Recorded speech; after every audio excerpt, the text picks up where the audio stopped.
TheFanatic.com. You know what? I'm ready to go to war with a lot of teams in the NFL. It's going to be a spirited day because today is decision day in the NFL. Today, It's war. they're going to the polls today, Johnny. They are. And there is anti-tush push propaganda being pushed. We'll discuss it today. Kincade Salciunas, 97.5 The Fanatic. This is Kincade and Salciunas. We do recognize the issues that have hurt this team over the last couple of years. I'm enjoying this season. They're going to be a good ball club. That kind of stuff bothers me. It annoys the crap out of me in the moment. It doesn't annoy me enjoying the game or enjoying the whole baseball season. Kincade and Salciunas. John Kincade, Andrew Salciunas. 97.5 The Fanatic and 97.5thefanatic.com. A good Tuesday morning, Philadelphia. I'm Andrew Salciunas alongside my man, John Kincade. Johnny, good morning. And welcome to the month of March. Be on alert today, folks, because people will try to fool you. Like you already did? It didn't work, and you ruined it for Connor. No. Thanks, Andy. You just said welcome to the month of March. Oh, April. There you go. I forgot I didn't even about catch What a that. start, man. Yeah, it is. Welcome to the I month thought of you were April. trying to tell a joke. This is Ah, what there it happens is. when we have a home opener and we all miss nap time. Oh, my gosh. Anyways, Yeah, nap time would have been nice. Nap time is going to be had today. Yesterday was a beautiful, beautiful day at the ballpark. The weather was just fantastic. I know the storms last night were crazy, but they They held were up. nuts Yeah. last night. I hope everybody's okay. I know Yeah. that I perused quite a few tree limbs down in my area. Oh, did you? Getting to 202, there were a lot of trees down. So if you're out in Landview, be careful. Getting on to 202 out in Westchester area, be careful. Just be careful out there. But the ballpark, beautiful day. We'll get was a into great day. We'll get into the Phillies later on. Nice win yesterday. I know late power surge again, but we'll get to the Phillies later on. But we have more pressing matters to it. Today's election day. It's election day, and we need to try to skew the vote. And we're talking about football, guys. The tush push is being voted for or against today.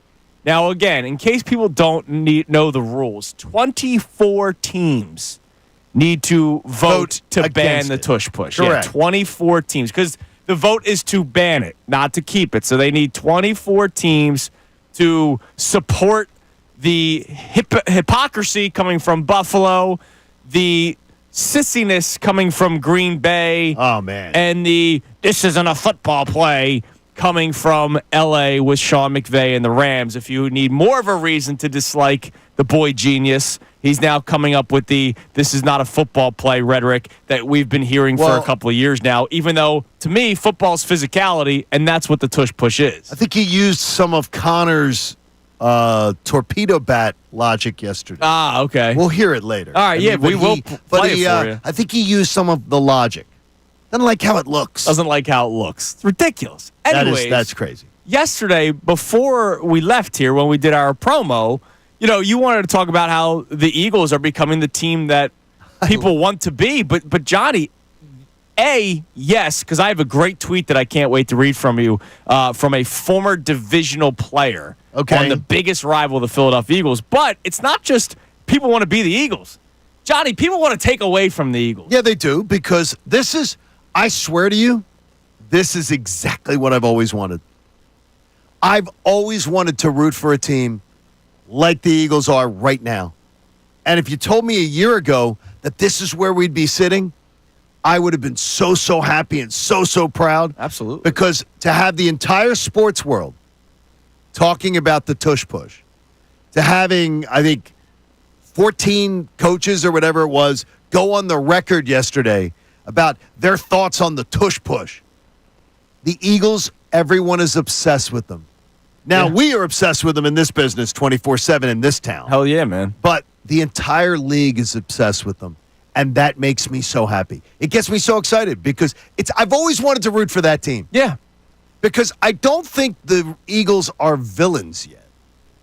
Like the Patriots became villains because of the cheating. Yeah. I don't think anybody looks at the Eagles organization and goes, the villains. The only villains surrounding that story is us. Yeah, people just don't like the fans. People hate us. And then they end up meeting and us. by the way, they've had some reasons to. I understand, but then they end up meeting the normal human beings that some Philadelphians are, and they end up loving Philadelphia. Correct. But to your point, they're not villains yet, and that's why when we were in New Orleans, everybody there that wasn't there for the Eagles or Chiefs was rooting for the Eagles. Nobody wanted to see the Chiefs win anymore. You think that changes if the Eagles were to win another one? You think that changes it? Then everybody wants to see them lose? I think they are. There is such just discourse around Jalen Hurts, like outside of Philadelphia. There really is. I had a guy tweeting at me yesterday that was a Bills fan going, I saw this. Jalen Hurts is worthless without the tush push. And I just find it hilarious that a guy believes Jalen Hurts is worthless because of a play that averages 1 yard.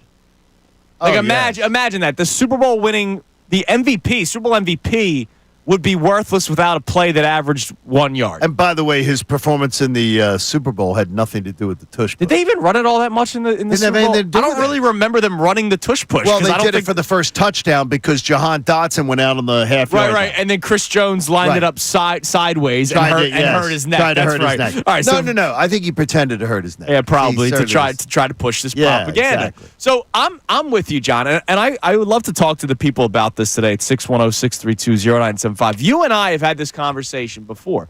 We like it when the Phillies, Eagles, Sixers, Flyers are the favorites in a game. Yes. I don't need to be the hungry dogs run faster. I don't need to be Rocky. I don't need to be Rocky. Again, a movie that came out when I was in 4th grade. Look, I love it. I can't wait to show it to Coop one day. I understand, but it doesn't have to be our end-all, be-all, but everything we are is a city. Yeah, I want to look down upon other cities. We're a major market, right? Like, that's the crazy thing. We are a major market, and we act like little brother all the time.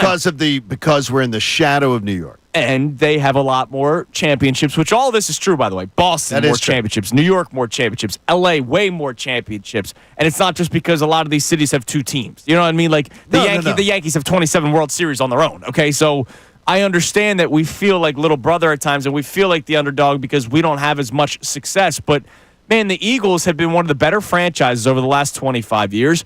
The Phillies, we talk about them as if they stink, and they're going to be one of the top 5 baseball teams in Major League Baseball this year. Yeah, don't say we with that. Yeah, we try to, I know. Not us, try to change not that. You and I. Yeah. But do people like it when not just being the talk of the town, but for good reason? For reasons like this, that a play is so dominant that they are coming up with nonsensical reasoning, incorrect reasoning, bringing up health and safety issues, which zero documented injuries based off of this play. Yeah, there's nothing to back that up. I love it. I love that we are the I don't want to say the villain, to your point, because it's not there yet, but I like when my teams are causing issues across the rest of the league just because of the pure dominance of the teams. I consider us the protagonist, not the antagonist. Yeah. I consider us we're the lead story. We are front and center. We were 2.5 minutes on Sports Center last night. Like we were the focus. Stopping the Eagles. Can you stop the Eagles? And we're going to do a little exercise today that'll little work towards that because I'm very interested to see, because I love the fact that the NFL makes you vote on record. Yes, publicly, yeah. Like, I love the fact that we're going to get to see today what stadiums in the NFL need urinals removed. We're going to see which ones today. Yeah. And so we'll figure that out, because to me, having an opinion on something and try to sway it, but who's going to actually go on the record today and say we're because what they're telling you is they're scared of the Eagles. What they're telling you is they're tipping their cap and they're saying, with the ultimate respect, we have to find a way to drag this team down. And that is a beautiful place to be. Damn right I love is. it. And the Atlanta Falcons, one of them, the Atlanta Falcons, the Green Bay Packers, you are the biggest bunch of kiddies that are out there. I agree. It sounds like a DNA thing. You seriously are. You are a bunch, and your organization show it. Yep. It shows it. So, coming up next, there are people in support of keeping the tush push. So what we'll do first is we'll give some of the on-the-record pro-tush-push teams. We only need 9. Only need 9. So we will go through some of the quotes that were out there yesterday that we'll read to you. But also another spin on this conversation. And I'm straight up thieving this question from the Mike Missinelli show yesterday. We'll get into it because I want to hear what your guys' Is that a thoughts on this. violation to do that? No, I don't think so. I think it's an homage. I think it was an interesting question. We'll discuss this coming up next. It is Kincade and Salciunas on Tush Push Vote Day. It's amazing. 97.5 The Fanatic. The Philadelphia 76ers. Sixers win. Play that song.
Here on this Tush Push Vote Day Tuesday on Kincade and Salciunas 97.5 The Fanatic. All right, so before we give you the anti-Tush Push, which we know there's a lot of and there's some on record, and we'll play you some of the audio coming up in the following segment, I do want to celebrate some of the teams that are pro-Tush Push and realize that the reasonings that are being given are nonsensical, including injury risk, 0 documented plays due to the injury on the Tush Push, not a football play, which to me football is about physicality. The other injury risk thing that I hate, John, and I brought this up yesterday, slant routes over the middle of the field are one of the more dangerous plays for slot receivers. They absolutely are. And guys get hurt on that often. And that's not banned, nor should it. It's part of football. So that's one of the things I don't look like. It's not a football play is just it's a amazing bad. to You know me. what's funny is it's a bad opinion. It's just absolutely a bad opinion. Yeah, they're all bad. Because you cannot say something isn't a football play when it's legal. Yeah. If something is legal and you're on the air going, well, I just feel like that's not a football play. You just sound stupid. Yeah. Because it is a football play. It's legal. You just don't like how it looks. Right. It's different. It's something. And you know what? It's your own If you were problem. if you were alive 70 years ago, you would have been bitching and complaining, calling up this radio station saying, this forward pass, it's not football, this forward pass. Who's throwing the ball? I don't like this. Listen, if they ban the forward pass, the Eagles are still the best team Hey, in the NFL. that would be good with Might it. be in favor. And then the other one, the Packers. I remember the Packers when this all started was there's no skill involved, and that. Well, again, that I just don't get. And again, that is wonderful that they say that, because if there's no skill involved in something, if someone is going up against you as an opponent, and that opponent has no skill, yeah, you better romp. yeah, You better romp, because if it's no skill involved, then you should be able to kick their backsides. absolutely. Well, So- that's not the case. All right, so a couple of people on record that are not going to vote against the Tush push. D'Amico Ryans was short and sweet yesterday. It's tough to punish a team for being really good at something. Thank you, D'Amico Ryans. I respect that. Okay, so we got one vote with Houston. Let me just start to write this down here, because we got a vote from Houston. Chris Ballard, who is the general manager Colts. of the Colts. Well, we knew we had them, though. Yes, because of Steichen. Steichen. Quote, we're against banning it right now. The Eagles are good at it. Give Philly and Nick Sirianni credit for being damn good at it. It is what it is. Unless there's a health and safety reason, I don't see us voting against it. And again, 0 documented injuries on the Tush push. Lastly, GM Brad Holmes of the Lions. You knew Dan Campbell and the Lions would not be anti-Tush push, because that's all physicality, man. Yeah, the Lions don't want something like that. The Eagles came up with it. They're effective at it. They're really good at it. So if you don't like it, stop it. That's our stance on it. Other teams have tried it and have not been as effective. And that's the point, that the people that do the whole there's no skill involved, well, if it's so easy, why don't you do it? Then do it. Here's what I would ask you. Is a lot of people in this town hate Jonathan Gannon. Yes. And I don't understand it, considering you don't get to a Super Bowl without him in a big way. Jonathan, the Cardinals are not, as I've tried to look, they're not on the record. Either way, yeah. The Saints, also with Kellen Moore, are not on the record. Yeah, well, Nick Sirianni made it pretty clear. Yeah, but but could that comment? I got to tell you this: if I'm Kellen Moore, that comment from Nick Sirianni pisses me off. Yeah, when he says you're a coach because of the Tush push. I was a top 3 offensive coordinator in the NFL, with a top offense, an average top 3 offense every year I've called plays. Yeah, well, was he a Super Bowl champion with the Tush push or without the Tush push? But what I'm saying is that would piss me off with Nick Sirianni, because he'd go, dude, I have a better resume as an assistant coach 5 times more than you ever had when you got your first head coaching job. It sounds like when you read the recaps of that quote from Sirianni, it was said tongue-in-cheek a little bit. Oh, no, it was a little bit. I think but still though, you're downtrodden on somebody. Yeah, I think if you've worked with Nick, you know he's messing with him. Listen, I've gotten the you're only here because of me. Guess Well, what? that's true when people say Guess it to what? you. I can attest to you that that's not true. Coming up next, this show isn't just about the people who are pro-Tush push. Hear from the head coaches, Sean McDermott and Sean McVay yesterday, who are on the record that are anti-Tush push, those cowards. And the question from the Mike Missinelli show that might be hard for some of you to answer, because you have to try to take your fandom out of it. It's Kincade and Salciunas, 97.5 The Fanatic. Fanatic Sports Update. A late surge in the home opener. I'm Connor Thomas, and the Phillies took down the Rockies 6-1 in the home opener yesterday to move to 3-1 on the year. Took till the 7th inning, but the offense finally woke up, scoring 6 runs in their final 2 chances at the plate. Kyle Schwarber, Max Kepler, and Nick Castellanos all went deep in the game. Christopher Sanchez had 7 strikeouts over 5 1/3 innings of work. Not only are the Phils off to a hot start themselves, but the Braves are 0-5 and lost outfielder Jurickson Profar yesterday to an 80-game banned substance suspension. So, a good start to the year for the Phillies. They're off today. They'll face the Rockies again tomorrow. Flyers took down the Predators 2-1 last night. They're off till Saturday. Sixers face the Knicks tonight at 7:30. You can hear that game live here on The Fanatic. And the fight over the Tush Push continues in the NFL. Today is voting day, so we will find out if the play exists for another year. Yesterday, former Packers VP Andrew Brandt joined the best show ever to share his thoughts. I think this is a discriminatory proposal, and this idea that it's not a skill play, how could it not be a skill play if only one team is skilled enough to make it a true competitive advantage? We'll absolutely let you know what the results of the voting are later today. This update is brought to you by Jackson Hewitt. It matters who does your taxes. TikTok on the tax clock to avoid crowds and IRS late fees. Book an appointment at jacksonhewitt.com before the April 15th tax deadline. I'm Connor Thomas for the home of the 76ers and Flyers, 97.5 The Fanatic and 97.5thefanatic.com.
97.5 The Fanatic. All right, you're going to hear from Mr. Hypocrite and Boy Genius coming up in a few minutes. Sean McDermott and Sean McVay. Put a little respect on it. One of those two men is they're both hypocrites. One of them actually has accomplishments. Yes, that's true. Yeah, McVay. Don't put McVay and Sean McDermott in the same sentence. McDermott gets love around here because he's a local guy. Yeah, exactly. He's local. Did you know that? Yeah, he's a local. Yeah, he's local. Yeah, well, yeah. Well, I got to tell you, I tell you, he's very shocking. He must have missed the toughness gene from the area. Where he grows up, they'll brag that they're the toughest people in Philly. Yeah, well, they're the toughest, hard-nosed people in Philly. It's just he sounds like literally he needs a seat on The View. They could give an extra chair on The View to Sean McDermott. Well, and he's a hypocrite. And the funny thing is, I just did quick Google searches because I had Bills fans in my mentions yesterday that are like, I couldn't believe the one guy said they don't run it. Yeah, Right. yeah, it was hilarious. A quick Google search. He is on the record. Sean McDermott is on the record that if the play is not banned, they will use it next year. So, in other words, he doesn't give a damn about player safety. That's what I'm saying. That's why he is a hypocrite. He does not care about player safety. He said he cares about player safety. They're the team that uses it the second most in the league, and he is now on record that if it is not banned, they will use it next year. He doesn't care about player safety. He's made it clear. And so if I'm a coach that's actually, let's say there's some people that are actually on the fence, right? That they don't know whether or not they want to vote for it. And they sit down and they hear everybody's, pleas, right? And the plea from the Bills is this player safety thing. And I'm on the fence. I'd raise my hand. Hey, Sean, just real quick, if you're so worried about it, why do you run it? Why do you run it? And I just read this article that says if it's not banned, you will continue to use it. So are you actually worried about the player safety? And then if he starts doing, if it's not banned, we're going to use it. Well, then that means you don't truly believe what you're saying. So, Sean, in other words, you're just worried about getting your ass kicked by the Eagles. Yes. Like, is that what it is? You're worried about trying to take one of the teams that could potentially be in your path and take them out of your way. That's what you're about. Man, it is, honestly, weak. He is so counterculture to where he grew up. Yeah. Because the people I know from that community are a lot tougher than that. Well, take a listen to the man himself. A lot tougher. Here was Sean McDermott yesterday as the league meetings are going on right now, and the vote for the Tush Push happens today. Here's Sean McDermott. You know where the Bills are going on with this one. I feel, I think, similar to how I felt at the Combine. I've dove deeper into more of the data on it and just thought more about it as well. And my position hasn't really changed at all. I feel where I'm most concerned is, even though there's not significant data out there to this point, my biggest concern is the health and safety of the players, first and foremost. How can you say, how, as a human being, can you sit there at the podium and say that when you run it and are also on the record saying you will continue to run it if it's not banned? He's telling his players, I really don't care about player safety. Yeah. I don't. It's not a big issue to me, but I'm going to pretend that it is. I'm going to pretend that I actually give a damn about it when I don't. I mean, he honestly, he's an embarrassment. It is embarrassing. He's an embarrassment because, and I got to tell you, as a leader, if I am the person running that franchise, and I'm the guy who calls all the shots for the Buffalo Bills, and I'm writing his check, I'm saying to my CEO, what the hell's your deal, dude? Because you don't make sense. Dude, if I'm Josh Allen, I'm going, wait, what? Josh, it's 3rd and 1 in the first game of the season, and the call is, hey, Tush Push. And he goes, wait a minute, what? I thought we were against this play. And I have a feeling the answer would be, oh, I'm sorry, boss. It's a competitive advantage thing that I'm doing. So in other words, you're just sitting there behind microphones, and you're coming off like a total wonk, and all because you're scared. Yeah. All because you're trying to take something away. So just own it. Sean McDermott, own it. That's all. Own what you are. You're cowardly about this. That's all it is. Just own what you are. I don't like I want a competitive advantage over the Eagles. Should we? Wait a minute. Andrew, they're on their schedule this year. Is that right? Oh, Oh, that's part of it. So Sean, he's worried about blowing that game. Sean, don't worry about it. You blow the games in January. That's where you tend to choke. That's when your team tends to gag at the biggest moments. Don't worry about it. I guarantee you they're not putting the Eagles game coming up then. And if you play the Eagles, it'll be in February. But then again, monkeys would have to fly out of people's behinds for the Bills to finally close the deal and you to get a team to the Super Bowl. Give me a break. From one Sean What a big wimp. to another, here's Sean McVay yesterday, head coach of the LA Rams, who also on the schedule this year. Here's Sean McVay talking about his opinion on the Tush push. I don't believe in taking something out because they do it better than anybody else. And I told both John and Howie that when we were talking yesterday.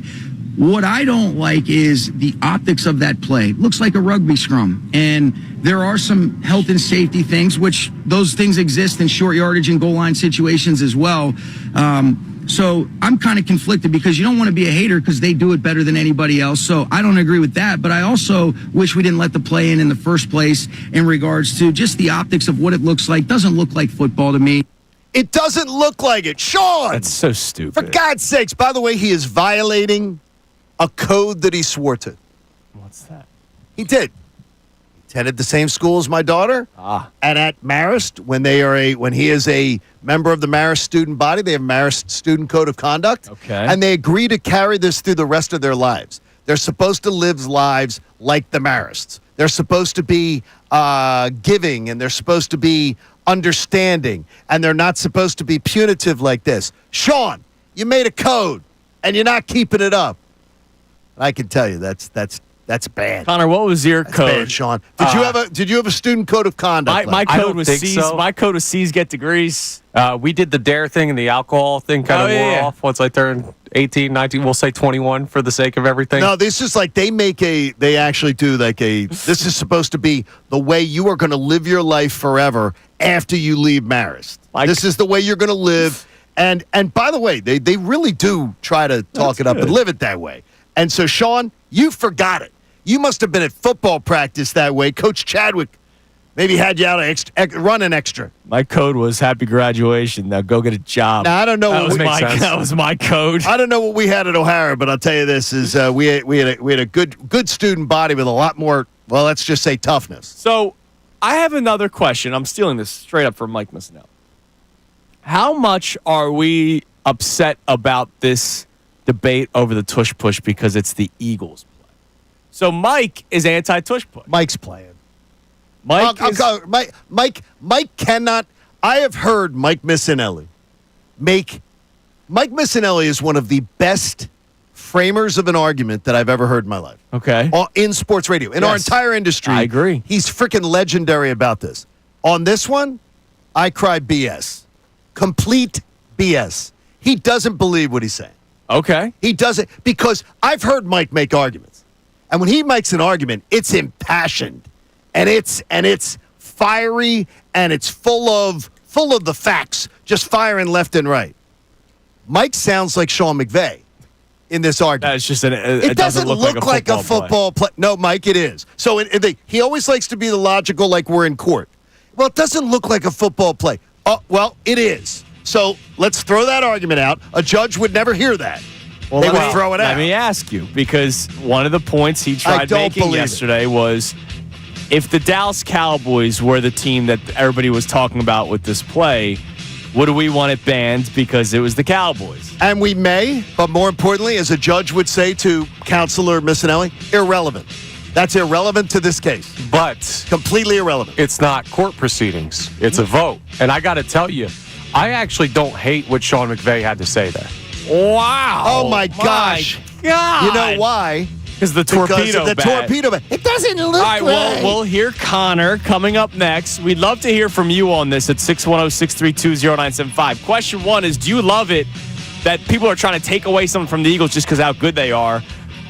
And B, if this wasn't the Eagles and this was another team, totally stealing this from the Mike Missinelli show, would you be so upset or as upset? And, of course, we hear from Connor on his thoughts on this coming up next as well. It's Kincade Salciunas, 97.5 The Fanatic. We want to hear from you, so text us at 6.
here on Kincade Salciunas, 97.5 The Fanatic. On Election Day, 24 votes needed across the NFL for the Tush Push to be banned. And later on, we're going to do a little exercise with you guys that John Kincade has come up with where we look at the schedule or the opponents, because the schedule's not out yet, but we know the home and away opponents for the Birds and how many of those teams may just be voting against it because they don't want to see it against the Eagles this season. So we'll do that coming up later on in the show. We'll also get into the home opener a little bit, as all three of us were in attendance yesterday, as well as Haley. Cooper Salciunas, by the way, big fan of Haley. He said... My 21-year-old met Haley years ago, and they DM each other and they're friends. It was nice. They all love Haley. They met, and then Coop wanted to go somewhere else. We walked somewhere else, and then he said, "Can we go see Miss Haley again?" I was like, "How about that? It's good first impression there, Haley. Good job." So we'll get into all that kind of stuff come up in a little bit. But I do want to check the text line. But before we do that, so Connor, you are not against what Sean McVay was trying to say for the weakness of the argument of I just don't want to see it because it's not a football play. Yeah, I don't really have any issue with what Sean McVay had to say. You guys are two bros, aren't you? No, that's not it at all. To take that out of it. Who cares who said it? I can tell you. You guys would be best buds. Knowing Sean a little bit and knowing Connor a lot, they have sort of common DNA. Would you be his pullback guy? Yeah, I guess so. No, McVay and Connor would get along famously, and you would get along with his father. Yeah. I worked for his father at a time, so I mean, you'd get along fine with him. I don't know the guy; it's got nothing to do with his personality. But here's my thing, right? There's a reason these guys have votes, right? They are influential people in the NFL. They should have a say in how they want the sport to be. If their say is based on opinion of like, I don't like this play, and they vocalize that. Like what Sean McVay said, he brought up the injury thing, and then he followed that up with, but short yardage, that happens on other plays too. So he didn't single out the tush push. He just says, like, optically, I don't like it. Like, you're entitled to your opinion. But then you don't vote against a play Just because you don't like it. No. That's not how they remove plays. Here's the thing. Like, they have a vote. So if you want to vote based on opinion, that is your right when they give you that vote. And that's the thing about being a person of influence in the NFL. Here's what I will say. If your opinion is just, I don't like the play, that, in my mind, is not a strong enough argument to win over the large majority that you would need to ban the play. You're not ever going to ban the tush push if it's just, I don't like it. Yeah, but you know what? He's not the guy that's being the Packers are the lead dogs. Exactly. This, right? And every vote matters. Right? We talk about that every 4 years. Every vote matters. Every vote counts. All that kind of stuff. Every vote matters. And I don't think they get to 24 this year. We talked about this yesterday. But if, let's say they get 18 and they're 6 shy, that means it'll be revisited next year. And if one of the reasons why, if one of the votes is from the Rams because of optics, then that's bad. He's saying optics. Yeah. So if he votes on something, optics, it is weak as hell. That is so embarrassing. I understand why you don't like his argument, but his opinion is not based on a straw man argument like the Bills or the Packers or some of these other teams that are heralding these opinions of, oh, it's not a safe play or it's not a fair play or anything like that. Like, straw man arguments, get the hell out of here. Sean McDermott, loser. But Sean McVay, all he's saying is, like, optically, I don't like the play. I have the right to vote against it, or the franchise does, and I may exercise that. To me, that argument will never get enough following to ban the play. The reason that there's such talk about it is because people are buying into the BS arguments of stuff that doesn't exist. Yeah, but what if Sean McVay was the last vote? Like, what if it came down to the Rams, and the play gets banned because of optics? Because there's 23 other nonsensical teams that bought into the injury thing that's factually incorrect, but it's up to the Rams, and the Rams decide, you know what, we just don't like the way it looks, plays banned. And I'm going to tell you, too, that part of this whole thing is going to be, the idea is, what is this is this a referendum on Nick Sirianni? It could be. There are going to be coaches that are going to vote Sirianni. that hate Nick Sirianni, and Steve Weish was the most honest with us at the Super Bowl. Before the Super Bowl was even played. They do not like, Nick Sirianni is not liked in the coaches' circles. Yes. He is not liked. Do they just work against? And if he only wore pants in the do they photo, work? All right, we're not doing the shorts Do thing they again. work against Nick Sirianni? Now- Do they just vote against? some might. I'm not listen, I understand that exists. Absolutely. And I'm not saying that that's right. But what I am saying is I don't think when push comes to shove, not liking a coach, maybe I'm giving too much faith to the people voting. I think you are, because I here's the think deal. you are, Colin. Because let's face it, we went through the numbers probably a month or two ago for you. It was post-Super Bowl. The Eagles, we know, run it the most. The Bills run it the second most, which is why Sean McDermott is a hypocrite, and I would say Complete that to his hypocrite. face. Yes. And then the Bears ran it a total of 14 times last year, and I think the next closest was like 2 plays.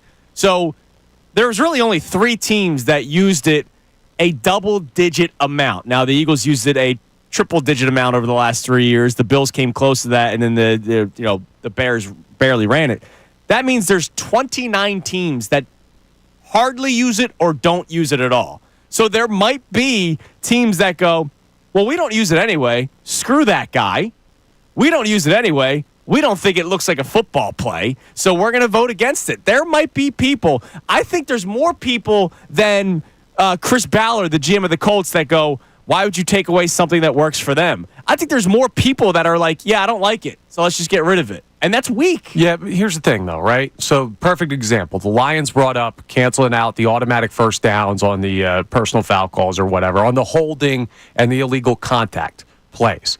And we gave it about a minute of airtime because they were the top team penalized by those calls, and no one else is calling for it. That's kind of what Sean McVay's doing. He's like, I don't really like it personally. I have a vote. I'm going to go ahead and make my opinion known on it.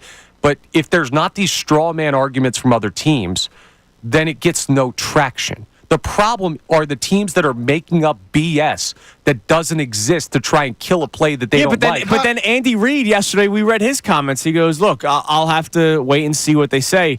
But he didn't even say, if there is an injury, then we'll vote against it. He said if there's a risk, if somebody comes up with a legitimate reason that there is a risk, and look, there's risk on every play in football. I can't get Connor with your argument there. I don't think any team is being like sitting in a room going, we're the Chicago Bears, we're the Philadelphia Eagles. Oh, wait a minute. Wait a minute. The Minnesota Vikings just made a really interesting argument on the Tush push. We're changing our vote. Yeah, no, I think they all have their own. These teams aren't caring what other teams vote for. Look at this country, Connor. Are you kidding me? If we're going to do that, They're voting their own self-interest. Is anyone's vote getting changed these days? this isn't a general election. This is 32 teams that seem to be informed, some, on the issue. I Some like that. seem to be informed. I'm going to give more faith to this than your average election. I don't believe for a second they're going, we're the Commanders. You know what? The Eagles made a compelling argument. We're going to now vote the way the Eagles do. By the way, your average, They hate each other. There's been nothing about your average election recently that's been average. All right. Nothing. Regardless of politics or sports. Anything. All right, coming up next, we'll check our text line for the first time this morning, and then to start the 7 o'clock hour, the 3 of us were at the home opener yesterday, so we'll talk about Citizens Bank Park, and of course, the Phillies' 3rd win of the season, beating the Rockies yesterday. It's Kincade and Salciunas, 97.5, The Fanatic. Fanatic Sports Update. 1-0 at the bank. I'm Connor Thomas, and the Phillies took down the Rockies 6-1 in the home opener yesterday to move to 3-1 on the year, 1-0 at home. It took till the 7th inning, but the offense finally woke up. They scored 6 runs in the 7th and 8th combined. Kyle Schwarber, Max Kepler, Nick Castellanos all went deep. Edmundo Sosa, big hit in the game. Christopher Sanchez also had 7 strikeouts over 5 1/3 innings of work, so the Phillies had a nice start to the season. The Braves, not so much. Not only are they 0-5, but big baseball news yesterday, they lose outfielder Jurickson Profar to an 80-game banned substance suspension. The Phillies will face the Braves coming up next week. They're off today. They will play the Rockies again tomorrow. Flyers took down the Predators 2-1 last night. They're off till Saturday. Sixers face the Knicks tonight at 7:30. You can hear that game live here on The Fanatic. And, of course, the fight over the Tush Push continues in the NFL. Yesterday, former Packers VP Andrew Brandt joined the Best Show Ever to talk about the banning of the play, or the potential banning of the play. I think this is a discriminatory proposal. And this idea that it's not a skill play, how could it not be a skill play if only one team is skilled enough to make it a true competitive advantage? Well, we will find out today if that proposal carries. The vote is later today. I'm Connor Thomas for the home of the 76ers and Flyers, 97.5 The Fanatic and 97.5thefanatic.com. Ricky Battelle.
6:55 here on Kincade Salciunas, 97.5 The Fanatic.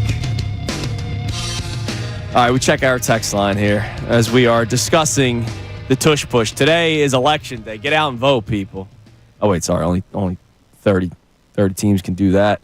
Yeah, only 32. 32, sorry. 32 teams can do that. You're in baseball mode. It's okay. Yes, that's right. And they need 24 votes to have it banned. And later on, we'll try to do an exercise of the opponents that the Eagles are facing this year. And we'll try to figure out exactly who's been on the record so far. But I want to hear from the people on today's discussion and the weakness and cowardly approach by some teams in the NFL. But I also do wonder, are there people out there here locally that go, yeah, it works for us, so I don't want it banned. But if another team did it, I'd want it banned. And you know what? I think about you for a second, Johnny. Okay, why is that? I remember when the, even though it was not policed at all, except for fines, when the banning of the hip drop tackle came out, your immediate reaction was, this benefits Saquon Barkley and the Eagles. And it did. And so I wonder if let's just say the Dallas Cowboys, because they're the most hated team in the city, right? Let's say the Dallas Cowboys were using the Tush Push and it was unstoppable. If it were banned, would your reaction be, hey, this is good for the Eagles? No, my reaction would be benefit Eagles. Okay, so absolutely. Would you push for it to be banned? I would not be on the radio if we were doing a show going, hey, we need to do this. I would say, man, there's a lot of things we need to do to be able to catch the Eagles. Right. So let's not worry about that. Because I didn't want the hip drop tackle banned because not that I'm okay with injury. I don't know how a 160-pound cornerback tackles a tight end. And look, they threw 0 flags on that play this year because the refs realized it too. Now they got fined, but the refs never flagged anybody for the hip drop tackle. But I still remember when that tackle got banned, or was supposed to be policed this year, even though it wasn't, your immediate reaction was, this helps the Eagles. Yeah, and it does. I mean, I think that it was a benefit to the Eagles. I do not want I just hope we don't see this today. And I don't think we will. We won't. But it's increasing, and maybe next year see it. The thing is, exactly, take advantage of it as much as you can while you can. You're listening to 97.5 The Fanatic, WPEN, WPN HD1, Burlington, Philadelphia, a Beasley Media Group station broadcasting live from the Comcast Business Studio, powering possibilities. What do we got on the text line, Connor? We have a first-time texter checking in on this, and he says... Hi, texter. Great first text. Sean McVay should worry more about banning 60-yard touchdown runs. Yes. Oh, that's awesome. Yeah, absolutely. Like that. And how many times did that happen this year, by the way? In the regular season, it happened 4 to them? I mean, yeah. Well, they got burned. With Barkley himself, Barkley got like 3 of them, right? Yeah. I mean, come on now. And again, like, this is all over a 1-yard play. A play that averages a yard. That's what this is all about. 1 yard? Don't let it be 3rd and 1. Don't allow the 6-yard run or the 6-yard completion that set up 3rd and 1 or 4th and 1. Don't allow it. That's the thing. Like, this is all over a 1-yard play. All because my team can't stop it. Yeah. My team is soft. My team doesn't have it. And oh, by the way, it has been stopped. It has been. So, like, that's the other thing. It's when they say, like, oh, my God, it's almost unfair. It's been stopped. I've seen it been stopped. And, oh, by the way, the unfairness is the people that are trying to kill Jalen Hurts on it. If there's any injury risk, it's Hurts. When Frankie Lou was jumping over the line of scrimmage 7 times. Yeah, I mean, there's the problem. That's what you're at. It's the teams like the Commodes that have no game, that didn't have the toughness, that got owned physically and mentally, obviously, when they start diving over there. They thought that was cute at the end of that game. And I think it showed great weakness. The Eagles' offensive line, the Eagles franchise gets lauded for how much attention they pay to the offensive line. How come this isn't just a credit to the O-line for being so good and being so big? Like, it's good for the Eagles. They did it. Some coaches have made it that way. Like you said, the Lions, they made it that way. Yeah, they realize, hey, this is good for them. They found a way to build a team that suits this play. Everybody else went small. That's on them. All right, give us one more text, and then we'll get to the Phillies a little bit here. All right, I think this point that Bruce is making here is similar to the one I was trying to make on the Sean McVay thing. He says NFL teams cannot not like the play, and that's okay. However, if your answer is, I don't know, when asked how come other teams cannot do it, it proves it is a skilled play. It takes skill to execute the play. It's a football play within the rules of the game. Now, I would be for banning the play if the NFL eliminates all plays pushing a player, but if the rule is just get rid of the tush push, that's a targeted coward move. Yeah, absolutely. I mean, look, we've seen it in the middle of the field, the scrums. When a guy's 1 yard away from getting the first down and the tight end comes out of nowhere and pushes the receiver or pushes the running back, how come that's allowed? Here's what Sean, by the way, and it's I thank one of my friends listening this morning on YouTube. Yeah. Down south, one of my former parents that I was a parent with. He says, here's what Sean agreed to. Okay. Because he sent it to me in case I did not have it. Oh, the Maris pledge. Humility, simplicity in life, saying no to greed, power, and pride, being an ardent lover of his neighbor, being instruments of mercy, doing what others cannot or will not choose to do, showing hospitality and inclusiveness. That's what he agreed to do. Sean, I think you need to check it out. I don't think you're following your core values. And they swear to this thing. They literally swear to it. It's a student code of conduct. And they swear to it like when they're graduating. They swear to carry it through their life. He's violating it. I get that off the Disney Channel. Yeah, and as Connor said, we did the DARE program. I swore to that, too. Now, he did make the football stadium. He did buy the field turf. Okay. After he went to his first Super Bowl, he bought the brand new NFL highest caliber field turf for it. That's nice and then he bought the Jumbotron when he won the Super Bowl. Yeah, here's what. So I don't know if that means that he doesn't have to follow the things that he swore to. Well, I don't know whether he's following it or not. That's for Mayor's Board of Education to figure out. But here's my thing, right? I think he should be out. Let's say a group of your friends is having a party, and they're coming up with all these excuses not to invite you. I don't know if you'll like the crowd. Oh, don't you have that thing? I don't know if you can make it. If you don't want me there, just tell me, right? You don't have to come up with excuses. You don't have to come up with BS arguments. If Sean McVay doesn't like the play, vote to ban it. But I don't think the arguments other teams are making are being proposed in the proper way. They're hiding behind fake arguments, and that's what pisses me off. If 25 teams in the NFL hate the play, and they hate the Eagles, and they want to see us lose, guess what? Go for it. And then we're going to beat you another way. But you know what? Then how come sometimes the league just makes up decisions? The hip drop tackle was not voted on. Yeah, absolutely. They just went. The sport changes all the time, and this play is going to get banned at some point. It's coming. So if you're going to stab me in the front and not the back. It's ridiculous. It's not. I had told you that, by the way, that I told you around 3 weeks ago that I came in and I sang the Christmas carol, and I said, plan on your Christmas being disrupted. Yes, with the Eagles schedule. Well, it did come out overnight, leaked out from the NFL owners' meetings, that the NFL had such success with their 2 Christmas games. They're going to make it 3. 3. Yeah. There will be a triple header on Christmas. Yeah, they did like Thanksgiving, and it's worked There was for them. a double header this year on Christmas. This year will be a triple header. And remember, the 2 games they showed, each game, single game in and of itself, got more viewership than all of the NBA games on Christmas combined. Yeah, it's not even close. So this morning, I think the NBA is crying. Yes. They've lost their day. And as I've already said on the record, I will not be available for the pregame show that day. Well, be ready because it's coming. I will not be available for the pregame show that day. For Mike Vito and Scott Masta listening, if you have a problem, contact my wife. Because I will. They don't want to deal. They're not afraid of you. Yeah, no, I know. That's why I'm saying. Christy, yes. I'm saying contact her and have that conversation. Yeah, exactly. Yesterday we were at the home opener. It was a beautiful day. Citizens Bank Park, just beautiful as always. Such a great time. It's such a great ballpark. It's so wonderful. And the Phils got the win. And I know it was gross for the majority of the game. Marquez stinks. And the fact that they couldn't really hit against him is... Yeah, I need you guys... I'll be honest, kind of embarrassing. He doesn't stink. I need you guys he does not stink. He's been a mediocre pitcher at best.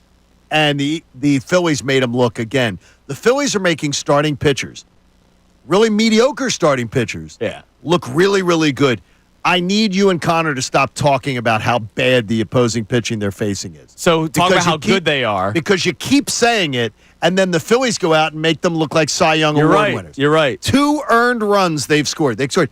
Bryson Stott, 1 hit, 1 home run has accounted for all the runs they've been able to accomplish against an opposing team starter. amazing. 4 games, small sample size, but stop it.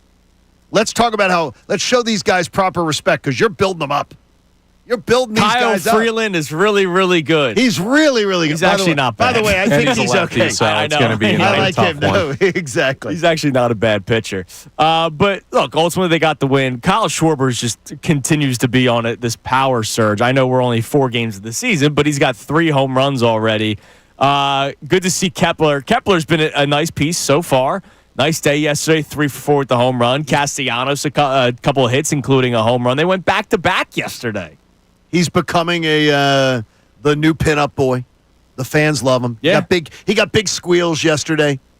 I'm going to say it again, and I don't care that it's only been 4 games. I said it since opening day. Real Muto can't bat 4th or 5th. No, for this he team. got moved down. He's He's got enough of the. He doesn't deserve like a lifetime achievement award. No. Putting him up there, he's a problem. And you know me, I like JT a lot, but like JT's got to go down in the order. The batting 5th and then yesterday 4th can't happen. And as Part of it's the trade thing. And as I told you, Yeah, no, I get it. I don't care if you're in the lineup. He can't bat 4th anymore. Flip him and Castellanos, which I said on opening day. There's no reason for this. He can't be extended either, but that's another issue. Well, for I another agree. day. I agree with you. And it's a shame because I Cannot like him, be. but I agree. Yes, cannot be. All right, coming up next, we'll obviously talk a little bit more about the Phillies because we were happy with the win yesterday. But this show doesn't just celebrate because they win. I am not afraid, John's not afraid to call out stupidity. We had another moment yesterday. It's Kincade Salciunas, 97.5, The Fanatic. Mike Missinelli. I can't say that this team is not good.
4 games into the season for the Philadelphia Phillies to have a Bryce Harper conversation that's going to piss off a lot of people. Or I will find a way to piss off a lot of people because I like to nudge people when it comes to this conversation. Johnny? I'm just glad when we find there is some common ground on this. Well, I remember last year when I still remember there was a runner on third, and the guy bobbled the ball, and Harper jogged his way down the first baseline and got thrown out. And the runner on third base would have scored had Harper attempted to run down the first baseline. And I was told. I don't know what you were told. I was told. Oh my gosh. You expect Bryce Harper to run out every ground ball? Yep. My gosh, it's a long season. Can't believe you do that.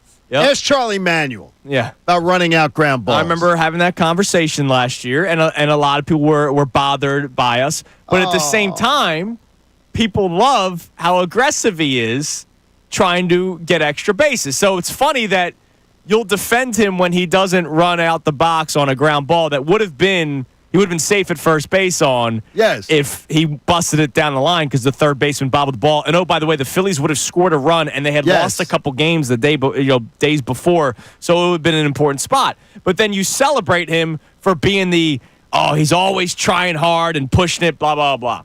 I love Bryce Harper. He has been worth every single penny when they signed him. And you look at the market in baseball nowadays, he is underpaid. What a freaking bargain. Yeah, it's unbelievable. It's a bargain. But just because he is a fan favorite and just because it's only been 4 games in the season, that does not mean I need to stop myself from calling out stupidity. Now, first and foremost, I will say I appreciate Bryce Harper trying to have my bet hit because I needed 2 bases, whereas you did the 1 hit. We did the opening day.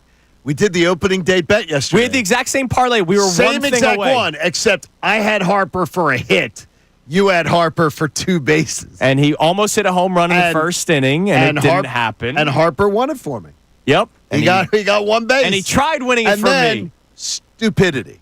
That is sheer stupidity. So if you weren't watching the game yesterday, Bryce Harper hit a single up the middle. All right, slightly to right center field. The way the outfield was shifted, the right fielder got to the ball before the center fielder did, okay?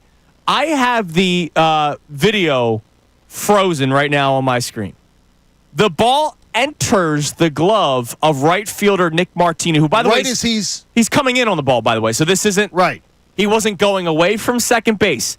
He was running toward second base, okay? A beeline toward second base to get this ball. The moment the screen is frozen on right now, Johnny, Harper's foot is on first base. He is not. It is absolutely not paying attention. He is 90 feet away exactly from second base, and the ball is already in the glove of a major league outfielder. Which Schwarber did Saturday on the first hit of the game. That one at least went to the wall. A little different. That one went to the fence. No, this was a single up the middle. But the same thing. It's the runner is not paying attention. And more importantly, I applaud in the game. You know how in the stadium, so I'm coming out of a luxury box, and I'm hearing went down and visited some clients and heard the Kevin Stocker. You can hear the... Yeah, you can hear the play-by-play. And Kevin Stocker, God bless you, Kevin, because you have integrity. Kevin Stocker goes, that is just a man not paying attention. Yeah. That is a guy who saw the outfield alignment and said, if I hit one out there, I'm going to second. Yeah. And didn't pay attention to the play. That is exactly how Stocker described it on the radio. I give him all the kudos in the world. You can be the greatest player on the team. You can be a great, awesome guy. But whatever it is, that's just stupid. Yes. Stop doing it. And the Phillies never learn. They never learn. The dumb outs they run into, which assist other teams, they never learn. And then you get the argument from somebody saying, well, you're taking away their aggressiveness. Yeah, and that's stupid. And we don't talk about the times they are aggressive getting to the base. No, we do, but aggressiveness and stupidity are 2 different things. That was so bad. Again, the right fielder had the ball in his glove when Harper was on first base, and now I have I fast forwarded a little bit. The second baseman, the second baseman is on the bag. I mean, it's with the ball in his hand. Harper is, you know what? How if you know a diamond, it cuts in a little bit near the second base bag. Harper's 6 feet away from the cutout. So he's probably another 10, 12 feet away from the base, and the guy's waiting there with the ball. And they don't. But you know what? It's at this point, and I think it's fair to make this assessment. I don't care. I don't care what my manager says. I don't care what my general manager says. I'm going to do what I want to do, and no one's going to tell me what to do.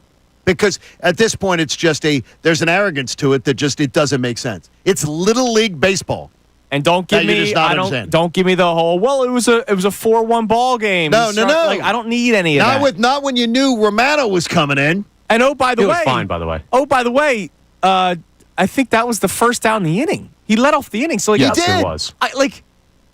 Just like Schwarber the other day. How can you start an inning with stupidity? Because you're not paying attention. And Stocker. I love Bryce. Let me make it clear again. We love Bryce Harper, but this is dumb. Stocker laid it out on the broadcast. That is a guy who sees the outfield alignment. Mm-hmm. If I hit one out there, I'm going to second. Yeah. I'm not even looking. He didn't even pay attention. No, it was a bad decision. That was terrible. But it's over and over. The Schwarber thing, I would put more towards aggressive. He's just slow. They both gambled, but Schwarber took a plus 250 bet and Harper took a plus 10,000. He was out by a mile, and that can't happen. Now, the tough thing, right, is you can tell a player in the dugout, hey, don't get thrown out second. Don't make these stupid base running plays. But if Harper sees something at the dish and makes up his mind, because out of the box, he was moving. He made up his mind right off the rip. But then you have to watch the play. Let me make my point. Out of the box, he made up his mind that he was going to second. He didn't even read where the outfielders were after he hit the ball, and that's dumb, and that can't happen. So you got to correct that, but that's on the player. It's not on the manager, and he's just got to be better when it comes to base running. He doesn't care. Yeah, dude. He just ignores that. You don't think Topper said, Bryce? That's the exact same point I've made twice. That's the same point you're making is the same point I've been making. He doesn't care. I made up a decision before I hit a ball, and then I don't even watch the play unfold in front of me. Yeah, I don't think that's the right way to term it, is he doesn't care. Making up your mind and going for it before is a bad decision, but it's not. It doesn't come from a place of lack of caring. On the base paths, you don't survey what is going on the field? I mean, you should, and that's the mistake on the play. That's not a mistake, though, Connor. It's a choice. I'm not defending the decision. I'm just saying terming it as Bryce Harper doesn't care, I think is unfair. No, it's not Bryce Harper doesn't care about when he's running the bases. He's going to do what he wants to do, and he doesn't care because his manager doesn't like it, his general manager doesn't like it, his president of operations, and he just continues to do it. It's the same thing over and over. And again, love Bryce Harper, love everything that he's worth, every penny, but I'm not afraid to call out stupidity. And again, that was stupid base running, and we see it too often. All right, coming up next, at least Bryce Harper's stupidity is on the field, John. Yes. Things could be worse. Another loss of a game and a player for a divisional rival. We'll tell you who next. Also, an update on the torpedo bats. There's somebody on the Phillies who is very upset. It's Kincade and Salciunas, 97.5 The Fanatic. Fanatic Sports Update. A hot home opener. I'm Connor Thomas, and no, that's not just about the weather. It was nearly 80 degrees yesterday at the bank as the Phils took down the Rockies 6-1 in the home opener. Now, it only really heated up for the bats after the seventh inning got going.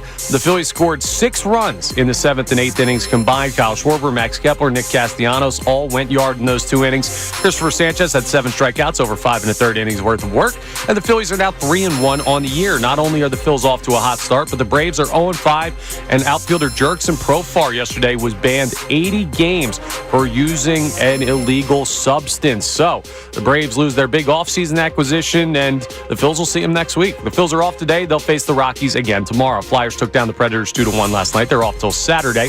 Sixers face the Knicks tonight at 7:30. You can hear that game live here on The Fanatic.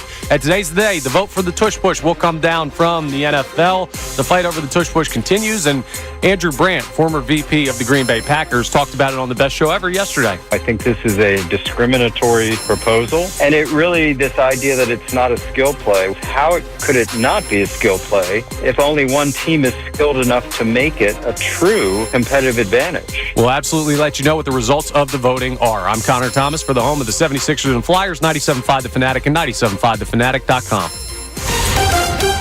Bill Colarulo. I don't understand.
726 here on Kincade Salciunas, 97.5 The Fanatic. We'll get back to our text line here momentarily as we've been talking about the Eagles and the push to ban the tush from a lot of teams in the NFL. We think we're getting more and more Are they banning the tush or the push?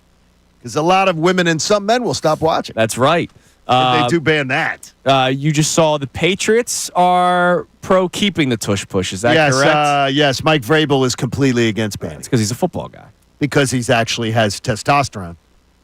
And he uses urinals, by the way. Connor, right? They did not ask him that in the interview, but I think that was assumed. That's just how it works. Yeah, exactly. That was assumed. By the way, check out the Fanatic Deal of the Week. 2 single-day wristbands for the price of one for the Funplex in Mount Laurel, New Jersey. Wristbands offer unlimited access to indoor and outdoor rides, 1-hour bowling, and select video games. Get this exclusive offer while supplies last at 975thefanatic.com/deals. It is a Tuesday. Amy Fadul joins us for the entire 9 o'clock hour today. And Jeff McClain typically joins us at 8:25. He's obviously busy with the league meetings going on. I believe he's at the table with Nick Sirianni or is getting prepared to be at the table with Nick Sirianni. So Jeff's going to join us at 9:25 today. That's great. So we can get a firsthand account on what Nick Sirianni had to say about this push to ban the tush push. I had a suggestion yesterday, real quick, by the way, like we were talking about. Connor and I I ran it by him. Connor gave me a thumbs up on the plan. All right. I think in the divisional teams in baseball, you should play one series in the first 4 weeks of the year against every one of your divisional opponents. Okay. One series in the last 4 weeks of the season against one of your divisional opponents. Then you have 2 other series to play against them. One series before the All-Star break, after the first month, and then one series after the All-Star break, not in the first month. So, like, you have May and June, July and August. Spread it out. The Mets play like 6 of their first 9 games against the Marlins. Oh, yeah, that's weird. Like, and they only have 4 series a year, and they're in the same division. Yeah. I want to make the baseball schedule stuff confused me. Like, I hate interleague play to start the season. I'm one of those people that have to have it every day. I used to love the interleague play back in the day when it was the Red Sox are in town. It was it was June and July. But now you have to have it every day. Yeah, there has to be an interleague game every day, and I hate it. Which makes the list. I'm not a big fan of it. Yeah, come on, man. It's not special anymore.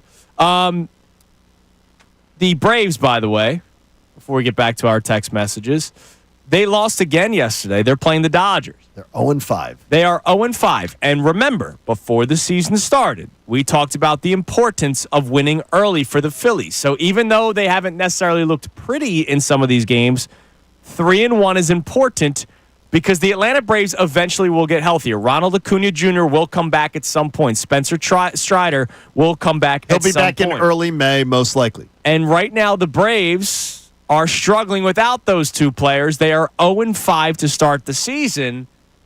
And they just lost another player. Now, before anybody goes, man, those Braves, they have rotten luck with injuries. Nope. Cheaters. Jurickson Profar, who obviously had a pretty damn good career with the San Diego Padres, signed with the Braves this offseason and was pinched with PEDs yesterday. Will be missing 80 games and is ineligible for the postseason. Where do you think he learned it? Fernando From Tatis? Yeah. Hey, here's how you get paid. Juice yourself up. You're going to get paid, and you might be able to get away with it. Now, Fernando Tatis Jr. is still a star. He is, but he also is a cheater. Jurickson Profar kind of had a out-of-nowhere contract year. Well, not just that. Yeah, but contract year. No. That's career. what he's doing. He's been playing since 2012. No, I got it, but it was a contract year. Yeah. And he souped himself up. And failed the drug test. And with the Padres, he played last year with the Padres was his best season of his career, and he's been in the league for 12. So this is his 13th season. Correct. So it's not even just contract year. I wonder if this guy was just trying to change the direction of his career. He's 32 years old. It was his last contract coming up this offseason. Yeah, you're right. So he was contract year, his last chance, and he was going to soup it up and make sure he got the most money. By the way, I was one of the people saying, man, why don't they look at Profar? Yeah, I was with you. I wanted out there. I wanted outfield help. Well, and he signed a 3-year, $42 million deal. $42 million. Now he loses half of this year's, so that means $14 million. So he loses $7 million. But the rest of the contract's not void. Yeah, and the Braves got it. And oh, by the way, ineligible again for the postseason, which is great. What do you think about that rule where he has to sit out 80 games now, then he gets to come back, and then he's suspended again? I don't dig that rule. Why not? Because I don't like suspend him for whatever suspension is. I don't think you take someone off suspension. It'd be like grounding your kid and saying, okay, we're going to let you're grounded, but you're only grounded every Saturday. We're going to ground you, but you can go out Friday night. You can go out Thursday night. But Saturday night, you're staying in, boy. You're getting punished. Nah, I don't dig it. Even though I know why they do it, it doesn't make sense. So we can help come back from get you into the postseason and then not be eligible. Well, you want the punishment to sting even more to try to keep people from doing it. Well, it looks like it might happen. Because now he's spit in the face of all of his teammates in Atlanta. Now he's on. And here's the thing: when he comes back, he's going to have to face everybody. That became a problem in San Diego with Tatis, by the way. I know it's gotten better, but it became a problem where there was legitimate locker room issues. Who was the guy who wanted to fight him in his locker room? Pham?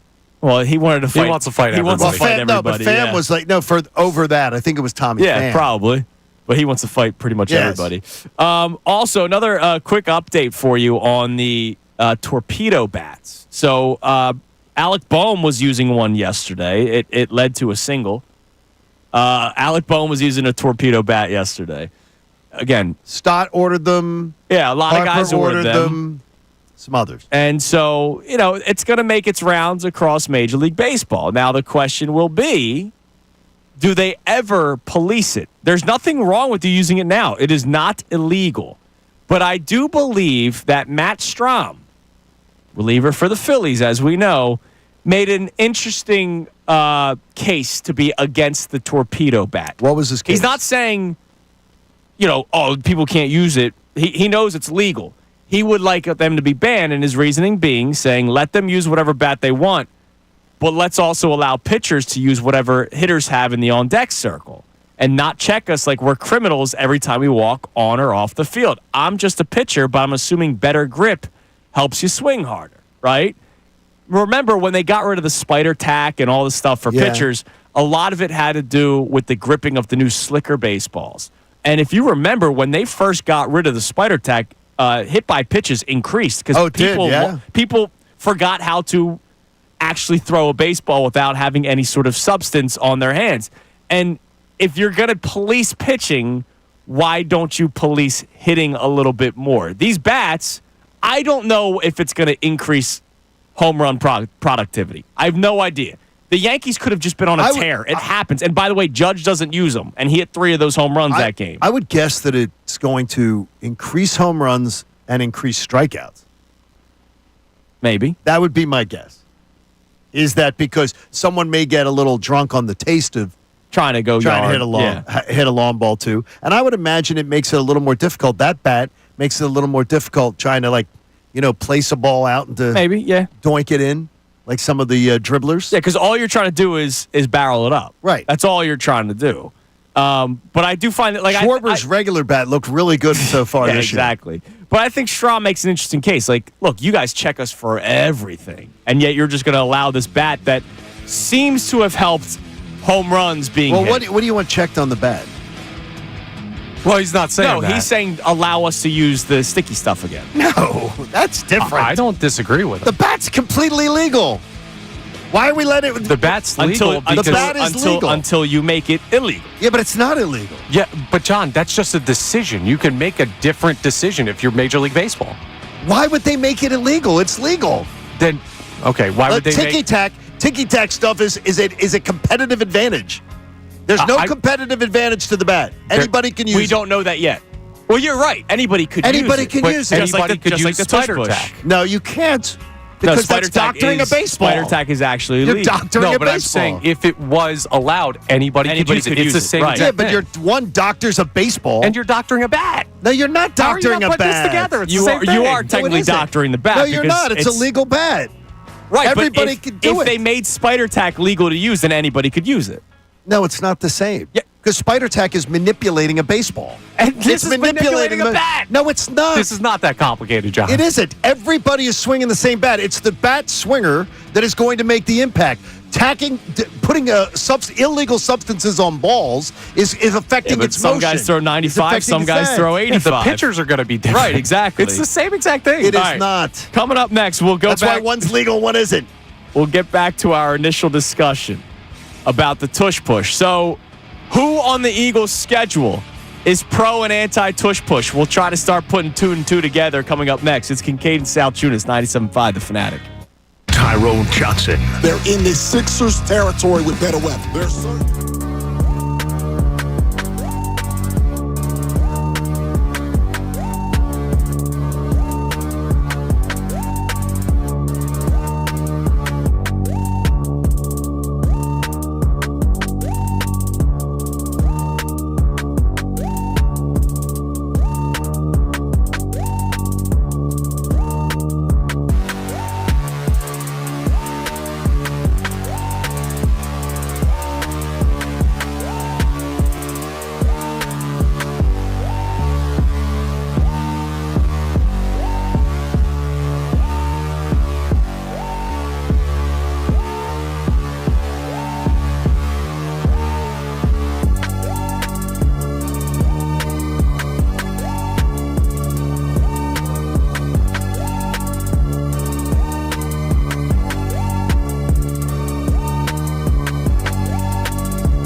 appears to what he sounds like that he's for the tush push. Yeah, he said he'll vote with the He Eagles. said he'll wait and see what the Injury, data is, right. the information. So that if he's truthful, Yeah. we could put the Steelers in as the 8th vote, so you would only need one more. Right. That would be of the assumed votes that would go their way. Now, because not we on can our look at schedule. the opponents, Yes. we can find out who we can truly hate this season pretty quickly.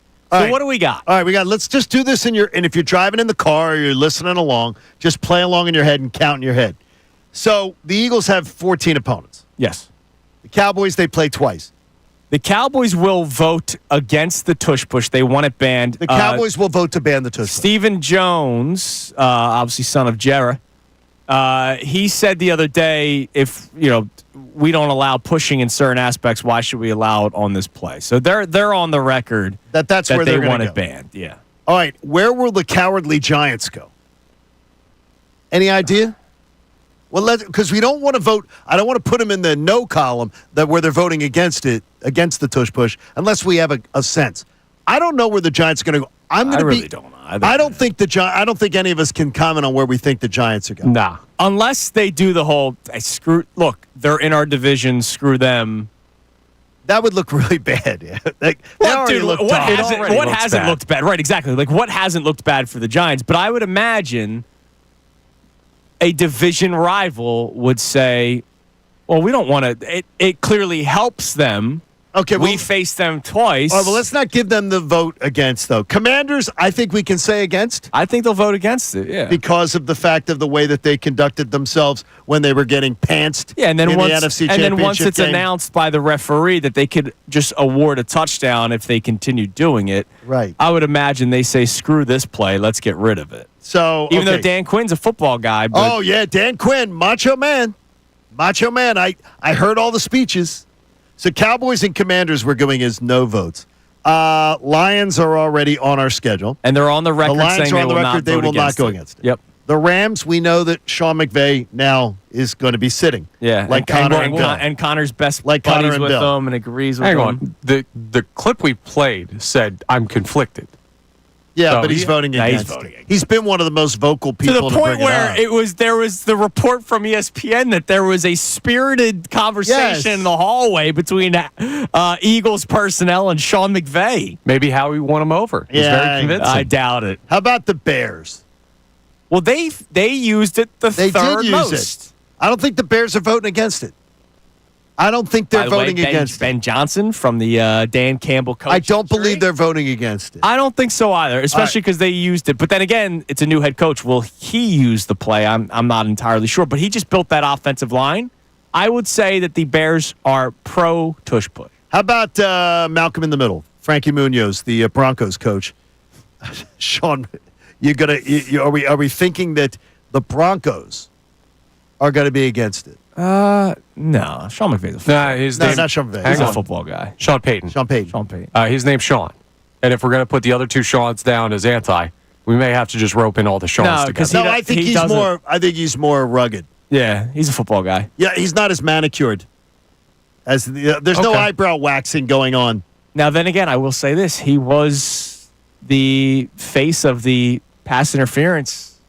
He was also the face of the Bounty Bowl, one of the most physical coaches Face out of a there. lot of I things. can't You're put right. him in. I don't think he votes against it. I don't think so What about either. the Raiders?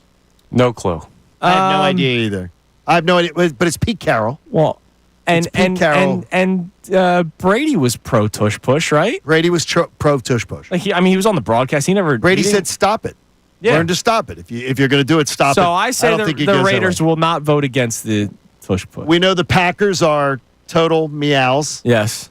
No No more troughs in that building. We know the Vikings. We know the Vikings? No, I'm saying, do we know the Vikings? Kevin O'Connell. I don't know where he'd go. I don't see the Vikings being against it. I don't think so either, but we're not sure. How about the Bucks? Todd Bowles. Todd Bowles. Just saying, Todd may not have passed economics had it not been for someone on the show. The Buccaneers have stopped it. The Buccaneers have stopped. I don't vividly see remember. Todd Bowles. I don't see Todd Bowles being a wimpy man. No, Never do I. was. How about Andy Reid? I don't think he votes against it. He said depending on what the injury data tells him. Which there was no However, injury he data. did leave the door open when he said even if they think there's a risk, we have to look into it. I think the Chiefs are a sneaky anti-tush push I'm telling team. you, the way teams vote today is going to be fun today to check But that out. I'm telling you right now, you know what? Jot down the Chiefs as an anti-tush push. So you think they're going to be anti? I got a sneaky suspicion that they're anti-tush push, especially with the way Andy said it. Look, wow. even if there's a risk, we have to look into You this. realize that comes up really small. Yes, it does. All right, they're also facing the Chargers this year. Jim Harbaugh, No shot. the definition of Harry Hard-On. If he votes against this, he is the biggest coward. Yeah. He is the biggest talk, and then not walk If the Brandon walk. Staley was still the he may head do coach, it. it'd be different. And then the Bills are last. Of the Eagles' opponents, we note 6 that we believe in, and if we count the Chiefs, voting against it. Yeah. Did we go anywhere with the Giants? I didn't know if we came to a consensus. I would just go division rival, go screw them. That helps them. Okay, so at the most, we see 7 of the opponents. We'll check this out tomorrow. Yes, we will. See how many of the opponents went against the Eagles. By the way, credit to E.J. Smith. He just posted a photo of Nick Sirianni at his breakfast table. Did he wear pants today? I can't tell. There's like 50 reporters around him. Oh, okay. It's crazy the amount. He's the center of attention. Yeah, and Super Bowl winning head coach. And it's funny, his table is right next to Dave Canales'. Oh, yeah? And I saw Jeff McClain put out a photo. There's nobody there. Dave Canales has nobody there? Yeah. Well, I'm not making. They don't want to read Dave's book. Don't want to make any jokes. So nobody from the Cheetah or from the Kittens Club. Real quick, if we get 9 and it doesn't pass, we already have 7 on the Eagles' schedule alone for their opponents of teams we don't think are voting for. Yeah, that sounds good. Yeah. There's no way it's getting banned. No, it's not going to get banned. However, later on the show, we'll talk about this. Once it's public who did vote against it, it's time to hate. It's time to bring back hate. All right? Hate is coming up next. We'll reset today's topics. Don't forget, we have today's headlines with Connor Thomas coming up around 8:15. We'll also check our text line. It is Kincade and Salciunas on Election Day, Tush Push Day here on 97.5 The Fanatic. Fanatic Sports Update. Phillies crushing the pen. I'm Connor Thomas, and the Phillies took down the Rockies 6-1 in the home opener yesterday to move to 3-1 on the year. Talking about crushing the pen in Colorado, you might think something else, but no, I'm talking about the bullpen. And the Phillies have scored a large majority of their runs off of bullpen arms so far this year. Only 2 runs so far scored off a starter. So when the bats got hot in the 7th inning, it should have been no surprise. 6 runs in their final 2 chances at the plate. Not only are the Phils off to a hot start, but the Braves, 0-5, lost outfielder Jurickson Profar yesterday to an 80-game banned substance suspension. So another win for the Phils there. Phils are off today. They face the Rockies again tomorrow. Flyers beat the Predators 2-1 last night. They're off till Saturday. Sixers face the Knicks tonight at 7:30. You can hear that game live here on The Fanatic. And today's the day for the Tush Push vote to come down. Former VP of the Packers, Andrew Brandt, joined the best show ever yesterday to talk about the Tush Push. I think this is a discriminatory proposal, and this idea that it's not a skill play. How could it not be a skill play if only one team is skilled enough to make it a true competitive advantage? We'll keep you updated on the results of that vote. Jeff McClain will join us at 9:25. Amy Fadul for the entire 9 o'clock hour. This update's brought to you by Robert Half. 9 out of 10 hiring managers are having difficulty hiring today. Robert Half is here to help. At Robert Half, they know talent. Visit roberthalf.com today. I'm Connor Thomas for the home of the 76ers and Flyers, 97.5 The Fanatic. Baseball season is here.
Salciunas, 97.5. The Fanatic. Don't forget, Jeff McClain's will be joining us coming up at 9:25. Nick Sirianni currently speaking to members of the media that are there for the league meetings. And I wonder if he does speak about the Tush push, because Howie yesterday declined to comment on the Tush push. That was one of the big stories with Howie Roseman. Howie did talk about Chauncey Gardner-Johnson. We'll talk about that later on the 8 o'clock hour. But he was asked for comment on the Tush push and also that ESPN story about the verbal dispute between him and Sean McVay in the hallways. And he declined to comment. And a verbal dispute could have been a spirited thing. Sean's a very spirited person. He can, you know how we can get animated in our discussions, our debates. No. Sean's a very animated person. I could imagine somebody would walk or look at something and could go, man, he's angry, and he's not. And I know the family tree. I know how it works. I can see it that somebody could look at that, so I don't know what would go on. Speaking of Sean McVay, Rob Motti just put out a tweet because he's at the McVay table. He is. Sean McVay, who has said he'd vote against the Tush push, just said he'd be surprised if it gets banned today. It's not going to get banned. It's not going to get banned, and we've been saying that. If you were to guess today, right now, on the record, number of votes that go ban the Tush 10. push. I was thinking like 13. Yeah, Connor, I'm around you. Like I'm either 13 or 14. I do believe it's double digits, and I believe it's trending toward it being banned. But eventually. I don't think I got to tell you, if it comes out less than 14 today, I don't believe you're going to get 10 more teams to vote for it next year. Well, Brendan Gunn brought up a good point. You know what teams are going to start doing. You know how if you need to stop the clock, you don't have a timeout left, the dude goes down for a little bit. My calf. And the next thing you know, he's back on the sideline. Yeah. People are going to start faking injuries on the Tush push on the defensive side to get those numbers up to give people reason next year. Just go down for a play or two. My shoulder kind of hurts. You're back in a play or two later. They were going to get the first down anyway. That's going to happen. You're going to hurt your team's chance to win by doing that? Not necessarily hurt their chance to win, but if it's like 4th and 1 from the Eagles' own 45-yard line. Honestly, I wouldn't do it then. You're going to take myself out of the game? You should do it. You should do it when they're on the goal line. And if they score a touchdown, because here's the deal. Yeah, because they would have scored anyway. Yeah, if they get the first down, they're at midfield, and you're coming off the field. You're Aaron Donald. Now it's 1st and 10 midfield, and you're off the field because you faked an injury. Yeah, but we're going to see some weird issues, I think, with this play this coming year. Well, and one of the reasons why I'm sure some teams would want it banned is you could try to do what the Commanders did, which was just keep on jumping the line. But when the league announces, when the referee announces, we will reward them with a touchdown if you keep this up. Which by the way, I looked at it the day after. I still couldn't find where that is. Where that's in the rule Just book. Referees' jurisdiction. Like my discretion to give you a touchdown. Yeah, I don't. I never. That was the first time I ever heard it. Never heard of that. But I don't know what the plan would be to try to stop the Tush push other than just trying to out-physical the other team. And again, we have seen it get stopped. It's not like the Eagles have a 100% success rate when it comes to the play. They don't, which makes it is funny, though. It is funny to watch this. I can't believe that this has been the number one talking point throughout the entire league. The draft is less than a month away, and the Tush push has been the number one talking point. It is incredible, but it's because, again, we're right back to where we started today. It's a 1-yard play. I love it. I know, I do too. I love that my team, the team I love, is the one that everybody is obsessed with. Right. Because I've always wanted that. We have never rooted for this team. Sixers never gave us this. Right. Because one of the things you have to do is you have to be sustained good. Well, I wanted to be the super team. I was jealous of the Miami Heat. We've never been. The Sixers have never been. The Flyers have never been, except in the 70s they were. When I was a little kid, they were. It's 50 years coming up next month. 50 years since that second cup. And everybody hated the Broad Street Bullies. Everybody wanted legislation against them. They went to the finals 3 years in a row. They were just, and 2 championships. They were, like, people hated them. So the Phillies have never been. Now, let me ask you something. I'm curious. As you're listening to 97.5 The Fanatic, WPEN, WPN HD1 Burlington, Philadelphia, Beasley Media Group Station, broadcasting live from the Comcast Business Studio, powering possibilities. One of our topics today is whether or not you love being this team. And I don't know how anybody could say no, honestly. Why wouldn't you want to so be much fun. the team that everybody's pissed off by? Especially when people lie to themselves and say the whole "no one likes us, we don't care." Then you should love this. That's a big lie. Let me ask you this: you want to be the team that people try to legislate and all that kind of stuff? Oh, I love it.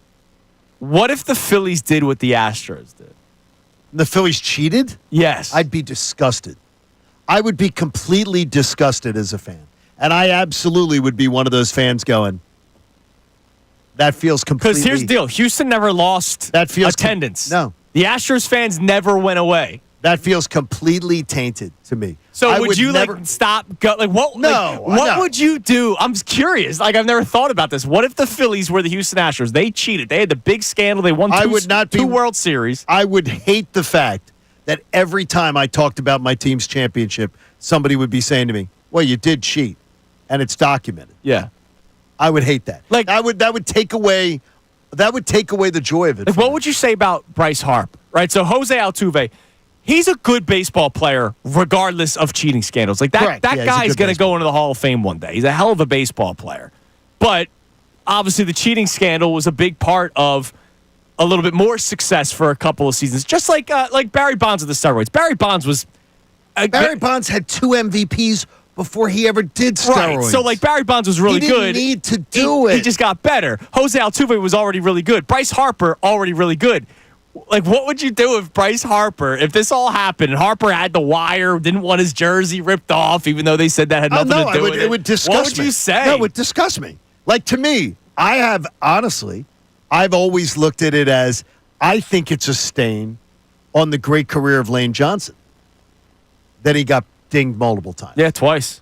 I think that's when I look at that, and especially when you talk about Hall of Fame, he's Hall of Fame in my fandom. He's Hall of Fame in everything, but I can understand in somebody when they vote for Hall of Fame going, well, he's a guy who 2-time PED user, he literally cheated twice to try to get a heads up on opponents, where we would rip that in any other sport. In football, it's sort of just laid by the wayside. Yeah, here's the way I think about it, though. I look at and you brought up the attendance with the Astros, Andrew. It didn't drop. No, it didn't. They got to fight the fight for the rest of their life, but I think they'd still take the championships. You look at New England and the Tom Brady thing, Deflategate, and all the stuff going on, Spygate, that led to some of their championships. Maybe, maybe not, whatever. They don't seem too broken up over it. The thing is, though, the Spygate thing isn't that it's what the advantage that was given is intangible. Deflategate, they suspended the guy. Yeah, they did. So, and every quarterback takes air out of the balls. No, I got know what I mean? They got dinged for something that quarterbacks do all the time. Right, but I'm not here to play judge, jury, executioner. All I'm saying is the teams that you think of as quote-unquote cheaters, their fan bases don't seem too broken up over it. I don't know that I can say I would be either. I got Shaq to admit during the podcast that when that was all going on, Deflategate, he admitted that he would manipulate the basketballs. They would get the basketball. He just needed to use his hand. He just held it. No, he wanted a little air out of the basketballs, and he'd want them to of the game balls that they could get to let a little out, so he could get a better grip on the basketball. It happens in sports all the time. Yeah, this is such a random one. Remember Brandon Webb? Remember he pitched for the Diamondbacks? You're the only person who remembers. I don't remember the name, but what did he do? Didn't he win No, Brandon Webb, but what you're talking about. What did he do? So it's not that he did anything. Whenever he pitched, and he did win a Cy Young. Brandon Webb was a hard sinker ball thrower. So what the Diamondbacks did, anytime he started, they would spray extra water in front of home plate and make it sopping wet, so that when the ball was hit on the ground, his field. I mean, that's gamesmanship. It's gamesmanship. It does happen all the time. To your point. Yeah, but CJ sent a note along here, and he goes, I sort of agree with Connor on the spider tack thing. He goes, but it manipulates the baseball, and it is a foreign substance on a baseball. There's a difference between that and a bat that everybody can use and everybody can purchase. And there is nothing that is illegal about its structure otherwise. Tell me this. What's the difference between spider tack and rosin? They put a bag of rosin on the back Okay. of the mound for every single major league pitcher. They do? To help them get a better grip on the baseball. Right. And that's what it's there for. That's why Spider Tack isn't needed. Well, bats were already there. So why do you need the torpedo bat? The torpedo bat is a bat. That's what I'm saying. It's not a different bat. Well, It it is is now. different. It is No, now. it is within the same rules of baseball. It is within the shape, within the rules. It is just somebody goes, oh, it's sort of like the shift, where someone just goes, wait a minute. We don't have to have somebody stand. Right. And sure, so people came up with something, and what did they do? Oh, no, we can't have this. Well, we cannot have innovation in baseball. The league can and strategy. but the league can, if they want, make a decision, even though it's not illegal now. They could make it illegal, just like the shift. They banned the shift. And they did it because of a strategy thing. Oh, we can't have strategy. Yeah, but like Spider Tack was something people came up with to help them. But they already gave rosin. They didn't need. It's an advantage. They that is already give extra. a bat. They don't need the extra. The bat wood. is still a John, bat. It's the you're same making thing. the same argument. No, I it's don't not. know how this is so difficult. It's a different product. A bat is a bat. It's the same wood. It's the same weight. It is just a different the way they shape the wood. A ball is a ball. There's No, just different stuff on the guy's But you're hands. talking about what he's putting on the ball. It's different. For I have God's sakes. no idea how you're not getting this. The wood is the wood. You just can't grasp it. That's why you need Spider Tack. Coming up next, we Okay, have that's a good today's line. headlines. Give you that one. With Connor Thomas. We'll check our text line before we get to it as well, as we continue to try to follow along the Tush Push vote, which it seems like it's not going to get banned, but this is the beginning of hatred for me with a lot of teams. It's Kincade Salciunas, 97.5 The Fanatic. Mike Missinelli, Bill Colarulo, and Ray Dunn.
with Connor Thomas. Let's take a look at our text line. Check our text line.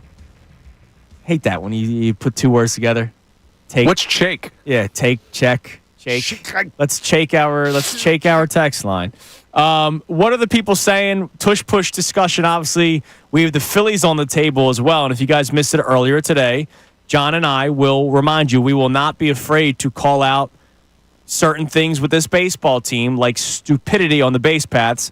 I love you, Bryce Harper. I love that they won yesterday. I love that you tried having my bet hit by going to second. I didn't love that. But you loved that? For me, he's trying to make money. For the sake of my team, base running should not be as dumb as what I saw again yesterday when the right fielder was going towards second base to field the ground ball after his base hit, and the ball was in his glove when Bryce Harper's foot was still on first base. So that means he had 90 feet to run, and ball moves faster than person. Same way in basketball. Well, not if you're throwing it. Same way. Nah, get the hell out of here. Same way with the puck, right? Passing the balls faster. I remember my dad saying that in little basketball practice. All right? The ball moves faster than the person. That was stupid base running. All right, what do we have in the text line? All right, so we have a check-in here from Dave from Maryland. He says banning the tush push is like teams wanting to ban the Wildcat because no one was as successful as Miami was running it. That never happened. I remember all that. The Wildcat. Ronnie Brown, baby. Yeah. Eagles legend. And then the Eagles tried running it a few times, and it just did not go well. But to the texter's point, they're right. Like, you know, the Dolphins that season, and it didn't last long, had a lot of success with it. And other teams tried replicating it and couldn't get it to work. So are you going to ban it? Like, it's ridiculous. They tried to.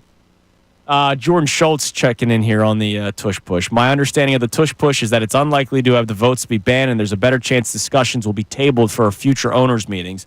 Those advocating for a ban have been working to sway opinions and get it banned. It's incredible. But as one source put it, the current language in the proposal is just not clear enough and can easily be manipulated. So they are trying to back channel. Oh, yeah. And sway opinions. I'm not shocked at all. Which Little is like, rats. Like that's the other thing. Like McDermott, like you use the play. You are on record saying that if it's not banned, you will use it next year. So why are you trying to sway people's opinions with incorrect reasoning?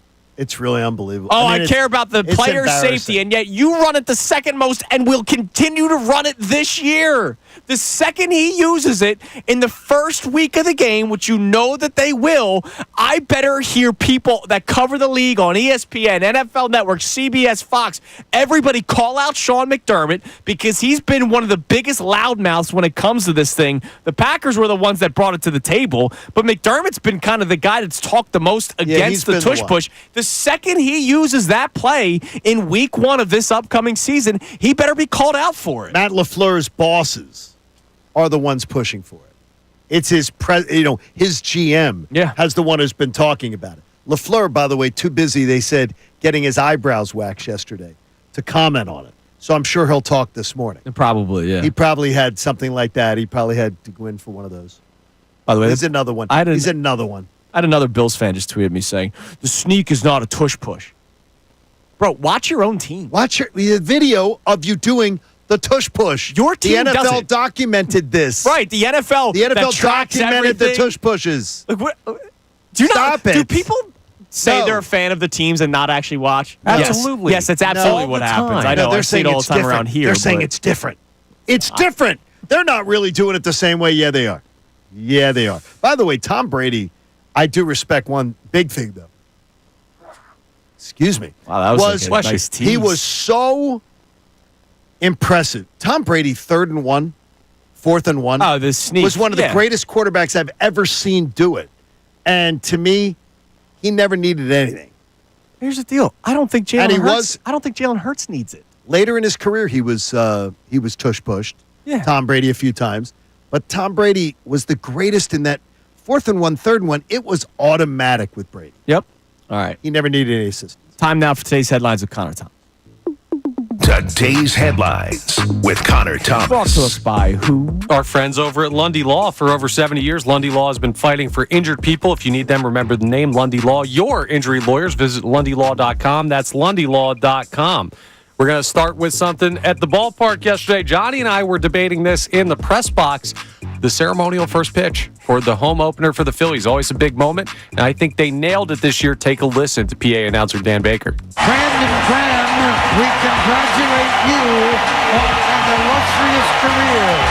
The longest tenured Eagle in franchise history. It was Look BG at how much and they Saquon. love him. Yeah, they love him. Yeah, it was BG and Saquon Barkley throwing out 2 ceremonial first pitches. Yeah, I'd say they nailed it. Johnny Brazier and the Philadelphia Phillies, when they come up with who throws out the first pitch, in big moments like that, obviously the playoff games and then stuff like that, the home opener, they bat 1,000 with it. They really They do. It's such a good fantastic. job. Let's not take it for granted. Remember, it's not too long ago that a Mets fan threw out a first pitch at a game. That's so. why I'm saying the big moments. Yeah.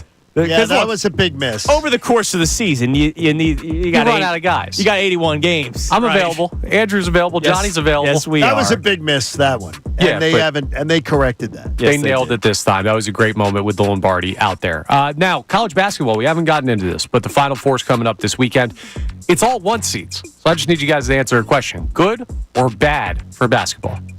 Wait a minute. I can see the 4 best teams in the sport actually play off for a Yeah, championship. you're happy.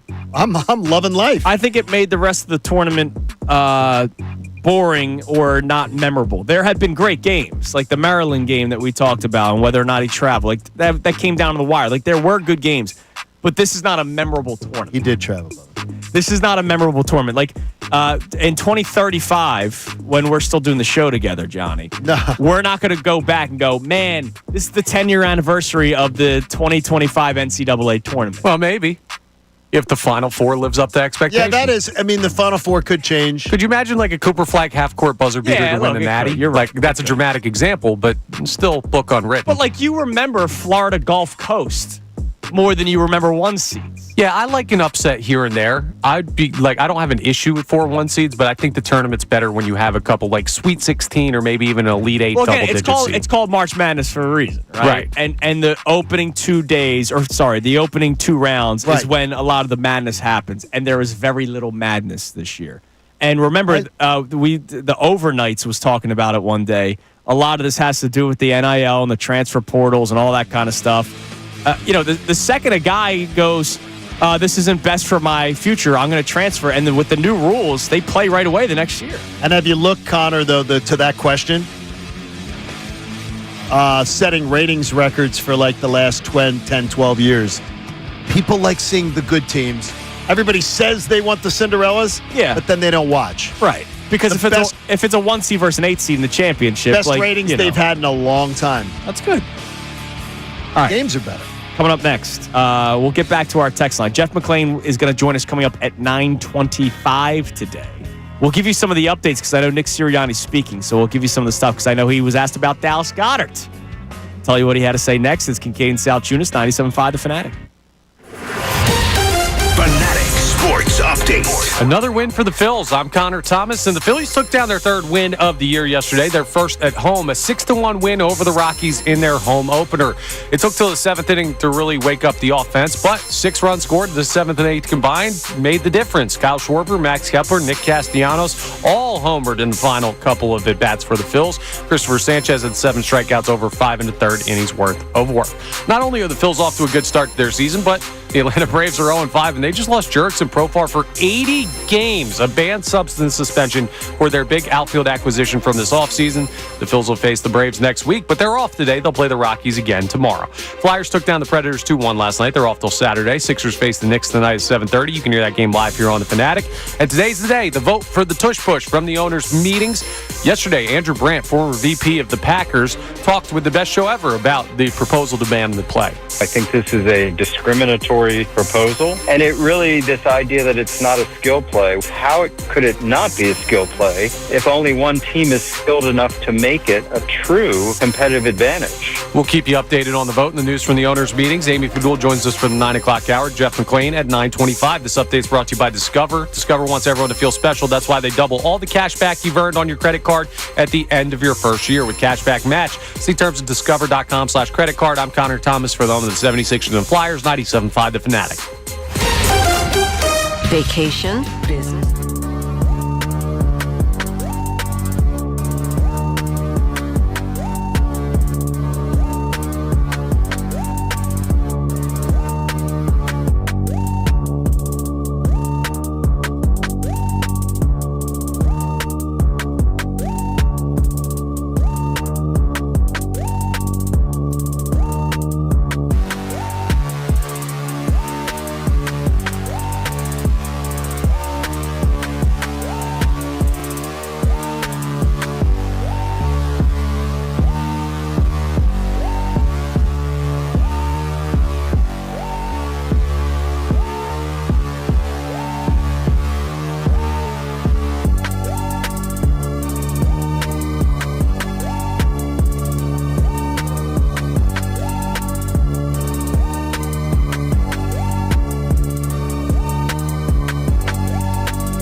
Inside the Fanatic.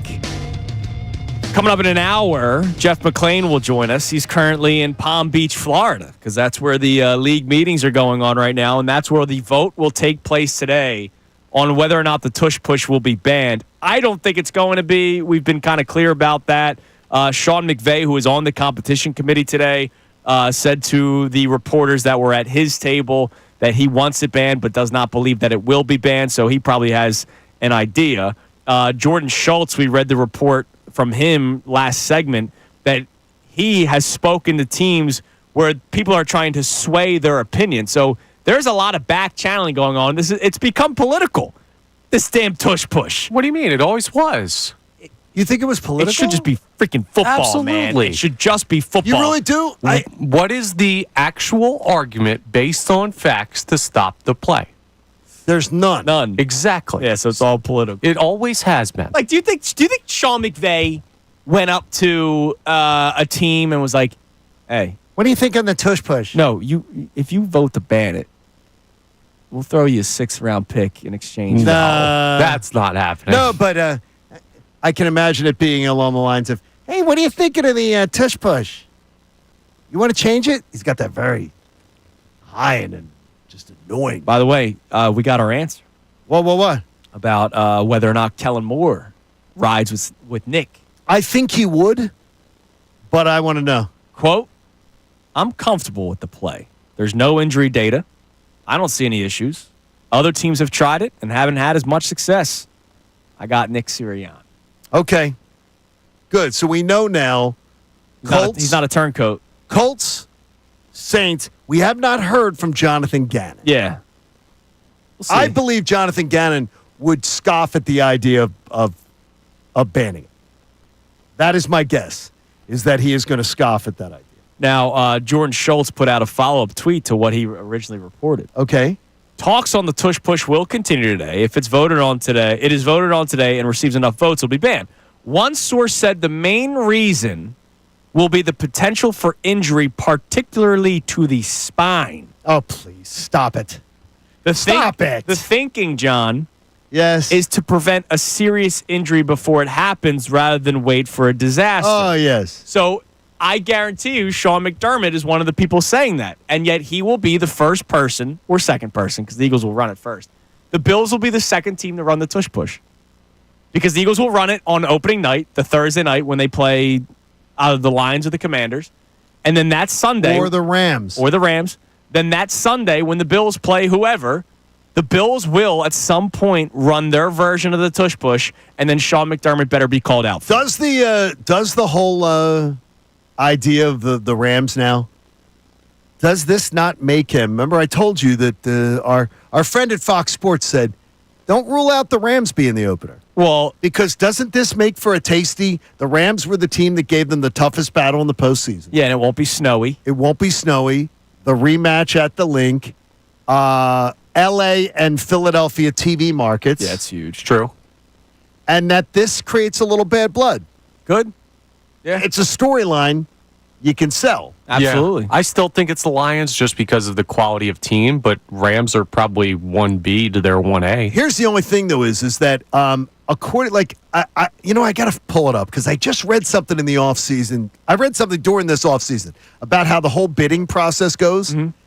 And Fox gets to and CBS both get to pick 2 NFC games that they want that like get blocked off from being picked. Yeah. So if that is the case that they get to say by our contract we get to do that, I got to imagine Fox is going Eagles Lions. Can they block the NFL season opener? No, what they do is that they get to secure games. There's like a bidding process that goes on, and as the rights holder for the NFC, they get to like squat on a few games, and then the league then chooses from between them. Then when the league chooses, look, they have a ton with the Eagles. They can choose any one number of opponents. But if they were like picking that, I would imagine Fox wanting both the Rams and the Lions games for themselves. By the way, this makes me think. How many games are prime time? All right, both it's gonna be 7. Both Cowboys. Whatever's no. One Cowboys. Yeah, you Cowboys know wasn't Cowboys. this year. Like Cowboys wasn't this year. They didn't even have a 4:20. 1 o'clock did game. it get flexed out? It was a 1 o'clock game. Both games were 1 o'clock? It was 1 o'clock game. The game that I went to, Eagles Cowboys, was 1 o'clock. I feel like one of them was a 4. Might have been a 4. Because it's always every year they do. Or it might have been a night. Could even have been a night. I don't know. But one game will be, but not both. All right, so one game will be nationally televised. One game will be a Sunday night football. Eagles Cowboys is almost a lock. Commanders, at least one game. That's going to be a Monday night or whatever. Yeah, something. Or Thursday night even. They played them on Thursday this past year. I don't believe they would do that again, but who knows? Detroit, I imagine, is a nationally televised game. I think Detroit is going to be a Fox 425. Probably. Rams, I would imagine. That's a big one. But I think that's one that they're going to try to grab. Chiefs, obviously. Chiefs is a Monday Night Football written all over it. Bills, obviously. That has Sunday or Monday Night Football written all over it, too. Wouldn't be surprised if the Packers. Yeah, I would be surprised with that one. Only because Dude, that Green Bay still historic team. Only because of the TV market. I just don't know that they would. The Sunday and Monday Night Football. Right. I don't know that they'd be as high on that. Minnesota definitely, because remember they were like like 3 straight years they were on Monday Night Football together or whatever. I don't think that'll be. I don't know. They won J.J. 15 McCarthy games last year and had a great off season. I could see you could make a case for every single opponent. And you just said 7, and Vikings are 7. I think they can do 7. All right, there's 7. The number of primetime games and again, we talked about it earlier in the show today. I had brought it up a few weeks ago. I'd heard on the show, and I told you that it's beginning to look a lot like Christmas. Yep. And now the NFL, supposedly it leaks out last night, the Christmas doubleheader was so huge, there's going to be a triple header this year. Connor, have fun doing the pregame show. And whoever's doing it. And a note that with that triple header, again, each of the 2 individual games beat all of the NBA games combined. Yeah. The NBA, which likes to pump their chest and go, no, they got Christmas is our day. Yeah, they got. Yeah, really? They got nothing. they got the swirly in the toilet. Nobody's watching regular season NBA basketball when there's regular season NFL football. Yeah, it ain't happening. Stop. All right, Nick Sirianni spoke to the media today at the table. That's why Jeff McClain's joining us. Might still be going. Yeah, it might still. I don't know how long their availability. It's not a press conference. Just like it's the gaggle of reporters that go around him. He's over 30 minutes already. Last time I checked. Are you kidding me? So one of the things that was brought up, obviously, was the Tush push. Quote, I've made my stance on that pretty clear. Have I been lobbying? I've talked to a couple people. We'll see how it goes. You didn't just talk to a couple people. You straight up said it nationally to Mike Garafolo that Shane Steichen and Jonathan Gannon and Kellen Moore are head coaches because of the play. So that wasn't necessarily lobbying, but I imagine he talked to a few people behind the scenes. And Jeff McClain asked him about Dallas Goedert. Very coach speak, but he said right now he's on our team. I want him back. We'll see how that plays out, which is exactly, if you remember what he said about Carson Wentz. He's on our team. We'd love to have him here, blah, blah, blah.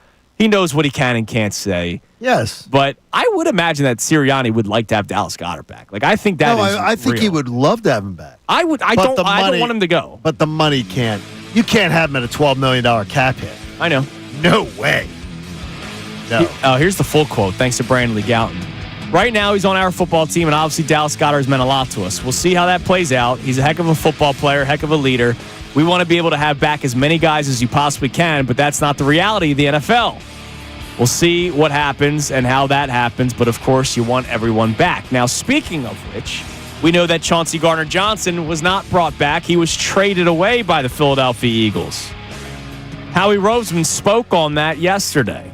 I'll read you some of the quotes from what Howie Roseman had to say about Chauncey Gardner-Johnson. We'll react to it, and we check our text line as well. Don't forget Amy Fadul for the entire 9 o'clock hour today. It's Kincade and Salciunas on this Tuesday morning, 97.5 The Fanatic. Tyrone Johnson, Ricky Vitalico, and Silvana Kelleher.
actually our own Brendan Gunn, number one BG in the city. Well, the working one. Yeah, the working one. That's right. The other. It was so other guy good. Retired. So good to see the smile on Brandon Graham's face from ear to ear yesterday. Oh, yeah. He felt the love, felt the adulation, and I love it when the sports team's fan bases, Me too. really support. And by the way, the great. crowd was fantastic. Like you heard it when Dan Baker was introducing him. When Connor played it. When Connor played it during today's headlines, it was raucous. Like the people love Brandon Graham. Andrew Salciunas. That'd be cool to hear. But anyways, Brendan Gunn got audio of Nick Sirianni talking about the tush push. All right, we have it. So I'll read you these Howie Roseman quotes, on Chauncey Gardner-Johnson here in a second. But we read you the quote from Nick Sirianni last segment. Here he is expanding a little bit more on the tush push. I know what the data says, and I know how we coach it, and we don't coach a push play any different than we coach a quarterback sneak play. So, that if, it's, again, the injury data says what it says, and we coach it the exact same, whether somebody's pushing or whether somebody's not pushing. And I know that play's been I think somebody said something about Bart Starr running the play a long time ago, so that play's been in for a very long time. There's probably a lot of injury. There's probably enough data on that play to get information from. That Bart Starr was a nice little shot toward the Green Bay Packers. Mm-hmm. Because the Packers owner is like, well, Bart Starr did it without having to be pushed. No, he didn't. In the Ice Bowl that happened 80 years ago. Only 60. It seems might as well have been 80. Yeah, he smoked the Marlboro Red at halftime of that game. It's a different game. Like, come on, man. I mean, come on. The Packers are so weak when it comes. By the way, I just saw a tweet. One more on the tush push before we get to this Chauncey Gardner-Johnson thing. Diana Rossini put out a tweet. I'm trying to find her Twitter account. I don't know why it's not popping up. That it might actually just get tabled. They might not even vote on it. That'd be wonderful. The story of the morning here in Florida is the future of the tush push, with owners expected to vote on it today. However, there's some chatter that this could just get tabled and there won't be a vote on it at all. Okay, and also too, when we were doing that little exercise with the schedules. The number of primetime games max is 6. Okay. Prime time. That means the primetime games means Monday night, Thursday night, Sunday night. Or any night game. So what does prime it mean? Time. I don't know what day of the week Christmas falls on. After 7 o'clock. Yeah, but does Thanksgiving game count? The Thanksgiving game does not count. So Christmas could be like last year. The most primetime games last year were the Jets, the 49ers, and the Cowboys. They appeared in 6. They each had 6 last year. The number of teams that had 5 were the Eagles, the Chiefs, the Bills, the Packers. But you play at 1 o'clock on a Christmas. That is not a primetime game. Okay. That does not, when they say primetime limit. So it's where you're at. By the way, Matt LaFleur just went on the record. He got his eyebrows waxed. The tush push isn't a football play. It's a rugby play, and he has safety concerns. Who didn't know that? Even though they ran it last year. I can tell you. What is he? He got coffee for Sean McVay. Yeah. I mean, seriously. He's a Kyle Shanahan disciple. Yeah, and he's gonna ride with those guys. What does Shanahan ride with? I think Shanahan's going to be against it.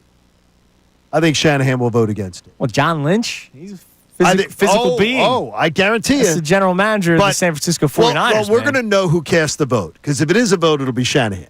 Okay. The man who puts his towels out at 10 in the morning and then doesn't come to the pool till 1. Well, isn't it technically the owners are the ones who cast the votes? The coaches don't have to vote. Yeah, but the vote is I saw this with NFL Live yesterday. Fast forward and through it the DVR. They always will. The vote doesn't go to the owner. They talk about it. The coach will make the decision. What does the coach want? And then, gotcha. Usually they vote the will of the coach. Yeah, gotcha. All right. Yesterday, Howie Roseman spoke, and he was asked about the trade of Chauncey Gardner-Johnson. And so he wanted to explain it more, because remember, he didn't talk after the trade. This is the first time he had a chance to talk.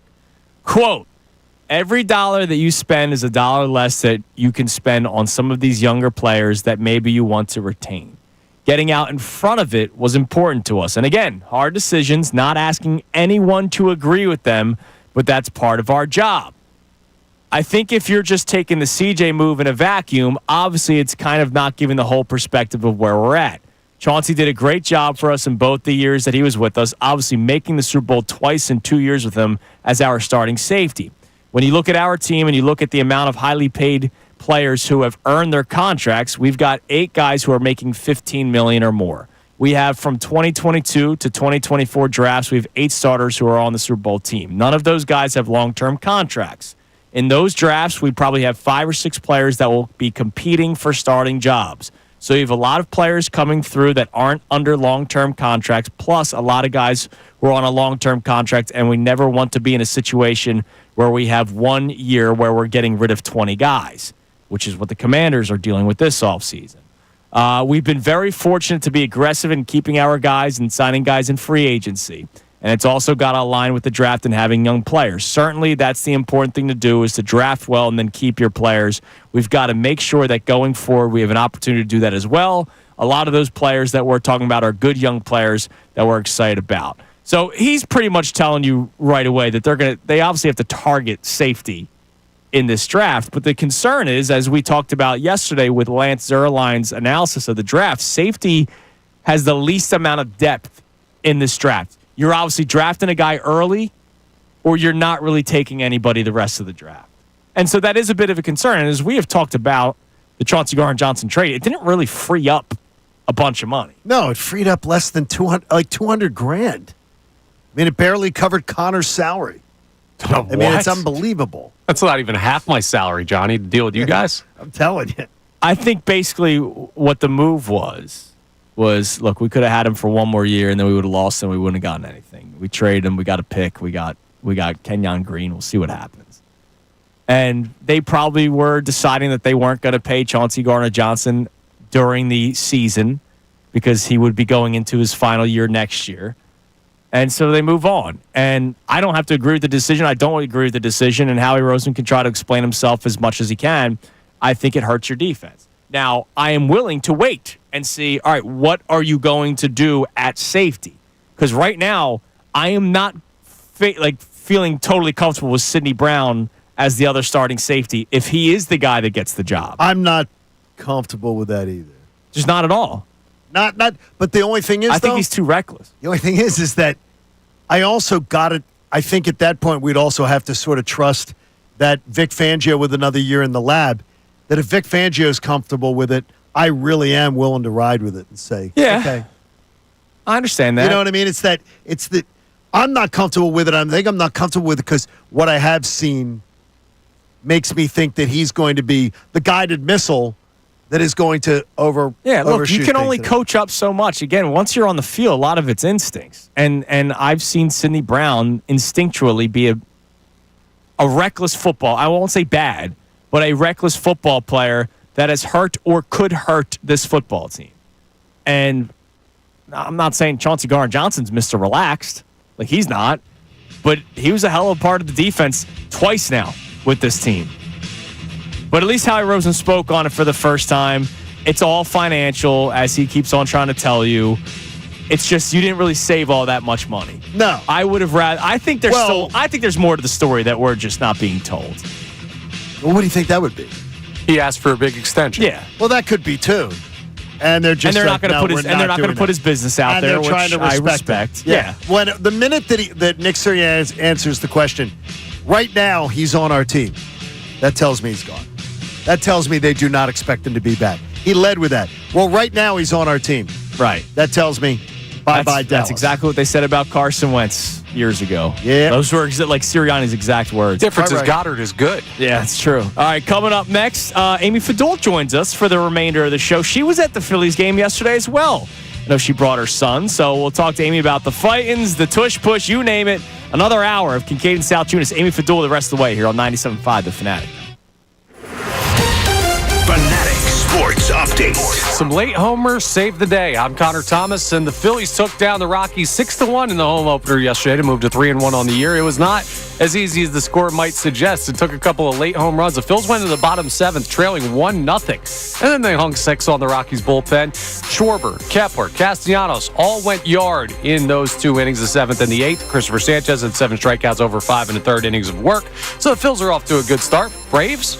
Not so much. They're 0-5 and lost outfielder Jurickson Profar. Yesterday, he had an 80-game suspension levied based on a banned substance that he was caught using. So, bad news for Atlanta, who the Phils plays next week. Phils are off today, face the Rockies again tomorrow. Flyers took down the Predators 2-1 last night. The Sixers face the Knicks tonight at 7:30. You can hear that game live here on The Fanatic.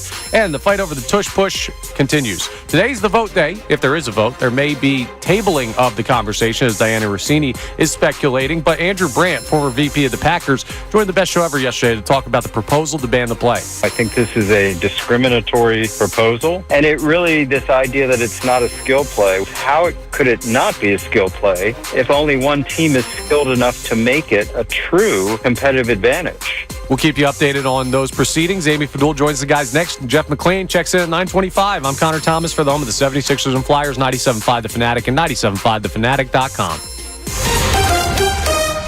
97.5.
Salciunas, 97.5 The Fanatic on a Tuesday morning, which means from now until the rest of the show, we are joined by our friend Amy Fadul. Amy, good morning. Good morning, everyone. And good morning to you. I hope you had a wonderful time. I know you were at the ballpark yesterday with your son, which is great. I hope you had a great experience. It was a beautiful day. Stunning. I was so glad they didn't call it. I know they watched the weather quite a bit. Yeah. They were looked for worried, that window. though. Yeah, because it looked like it was going to start storming. Remember at 2 last o'clock. year they did call it, and it ended up being like a great day, right? Yeah. That was last year. The home opener, they ended up pushing it the next day, and then the next day was crappier weather. Yeah, Exactly. it was cooler and windier. Right. Yes, that's what it was. Like last That's what it year, was. but Yeah, this was a great day. It was a great day, and the Phillies always... They really do it up. I mean, they do a really They nice put on job. a great show. Actually, a lot of all of our teams do. Yeah. We've said that before about what the Eagles do for their start. yeah. So I feel like it's always cool to see the players walk through and you see them and everybody gets to really see that, and then just the whole experience of the announcing. And also, and I meant to ask this and I'll ask it on air. So we're sitting there and Sean's asking me like, "Do you know any of the Rockies?" And we're like trying to guess Rockies. I'm like, "I don't know. Charlie Blackmon's not there anymore." I he's guess I'm gone. like, He's retired. I'm really like struggling here. And so we named like 3, including Chris Bryant. And then when they announced Mickey Moniak, there was a good smattering of applause because I think everybody was like, "Oh, we know somebody." Hey, smattering like we're happy that you have a job. Smattering like it was like a recognition of like we know that guy. Okay, because I would not smatter any applause for Mickey Moniak. No, I don't think it was that. I think it was like his play random offended me. boos in the section in front of the press box. You can't boo that guy. There were a few random boos. Yes, you can. It's his fault he went number 1 overall. First overall pick. His It's play not was his fault. His play was offensive to me. Not his fault. Connor turned to me and said, It's not his fault. "Who gets booed, Romano or Taiwan Walker?" I said Taiwan Walker. Walker. Oh, And Walker did get booed. I was embarrassed for the fans yesterday booing Taiwan Walker. I don't know if they're booing him. Who do you think they're booing? The organization. Yeah. And we now greet Andrew Salciunas. Boo! Well, Yeah. They were booing Taiwan Walker. I'm used to that, so And that's okay. to me, that was. Yeah, that wasn't great. I felt that was a bad look yesterday. Look, I've said it. I feel bad for the guy. Obviously, the dude's making millions of dollars and he's set. But the one thing I'll give him credit for, even though I don't ever want to see it, is he'll take the ball and he'll throw.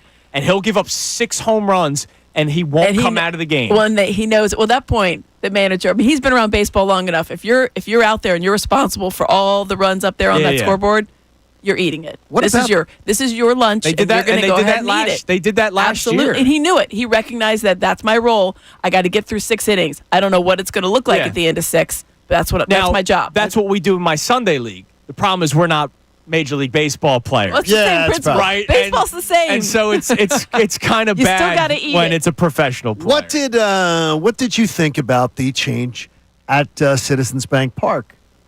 Do you mean the LEDs? Oh, we haven't gone to that. I'm sorry. The bullpens. I hate it. Oh, with the glass. They're closed in. What are we doing? You can't. Why? That was one of the colorful advantages. I feel like I'm sure that was something for like player safety, and so we were talking to some. But there were no incidents, and I was told just yelling. There Exactly. was no incidents. I think it's just the That's culture terrible, now. Man, though. you can't hit anybody with beers that's anymore. weak. You know You can't What's yell. this sport you coming can't, to? you can't yell things their way. Thank you for bringing that up. Let's get into that. You're listening to 97.5 That to me Fanatic, is just WPN, weak. WPN HD1, Burlington, Philadelphia, BZ Media Group station, broadcasting live from the Comcast Business Studio, powering possibility. So when I was in Clearwater and I did the Q&A with Larry Boa and Jason Worth, Larry Boa brought up that somebody asked him about his first time managing at Citizens Bank Park. Do you know that they were supposed to be the top bullpen? They were. They were supposed to be on the top level. Yes. And the day of one of the games, or I think it was they do the... It was the sample games before they Yes. opened the stadium. He called the bullpen to warm up a pitcher. And the guy answered going, who's this? And he's like, it's Larry Boa. He goes, you got the wrong bullpen. It was that day they made the change because they realized this isn't a good idea because the Phillies sucked at the time in 04. You can't have the fans closer to the guys. Right. You want them close to the opposing team. Correct. And I remember those videos, the Philly captain, right? He always posted it, heckling Spencer Strider before he pitched in the playoff game. Like, those are iconic moments. And home field advantage should still exist in sports. Like, stop making everything. Yeah, and this isn't across the board. This is not like something that Major League Baseball is like, you know what we need? No, the Phillies just decided to do it. And that's part of your home field advantage. Which is fine. Here's what I would say. Last year, Do you remember what happened on opening day that was gone by the next day? The wild card pennant. When they hung that wild card Honestly. flag and it went down. They're not They going to flew take it these one day down. and they took it down. I think this is. I think this is outrageous. I don't think they're going to take him down. Maybe next season. Maybe next season. But no, I don't think it's. You're not going to see. I them just think it's tomorrow. so. They'll be there It's tomorrow. weak. Like home field advantage. Like the bullpens that are on the sides of fields. That's what I was just Like thinking. there's of. people sitting in those They're seats, literally there, heckling, And they do the whole heckle game. you. Of course they Yes. You go to an Why NBA would you? game. Why if you wouldn't you sit heckle behind the the opposing opponent? team's bench, That's what you you're can supposed to yell at the opposing. What are we going to start putting a guy that's subbing in the press boxes that it's comfortable up there? You have or you haven't been to Cameron indoor? I have. I have Not- too. Yeah. I thought it was the most despicable display of fan behavior I've ever seen. Oh, you've never been to a Maryland game. I haven't seen it. No, when I got in, University of Maryland when I saw the sheets that they give out to the students, Yeah. they'd like say, "This is this point guard's mother's But name. that's part this of is their- his girlfriend. Yeah. This is Their- and I they guess tell I'm him, used to that. Heckle is he's got a sister who's fat. Dude, we He's did got that. like all Yeah, I this was gonna kind of say, stuff. like, We did that in D3 baseball. Yeah, dude. Well, that's You have, like, organized how many seven fans. people. Everybody does Did the 7 people that were Maryland- there do Hey, it? we had University like of 150. Maryland. No, the by players far. did it in D3 baseball. No, this Yeah, is people knew they hand girlfriends' them out in the whole names. student section. It Look, was terrible. Gotta get I think everybody it's on weak. board. I think it's weak. I think it's becoming PC. Like home field It advantage is. does still exist in sports. And part of the Citizens Bank Park, Brian Snicker saying, or we don't know if it was Snicker, it was somebody within the Braves organization. We imagine it was Snicker. 4 hours of hell. This is before. No, he that pitched. was Snicker. Was it Snicker? He Well, was on the remember, record. Strider said it would be better if there were no fans. Yeah, I remember and that's that. why Snicker's family does not come up for games anymore. Yeah.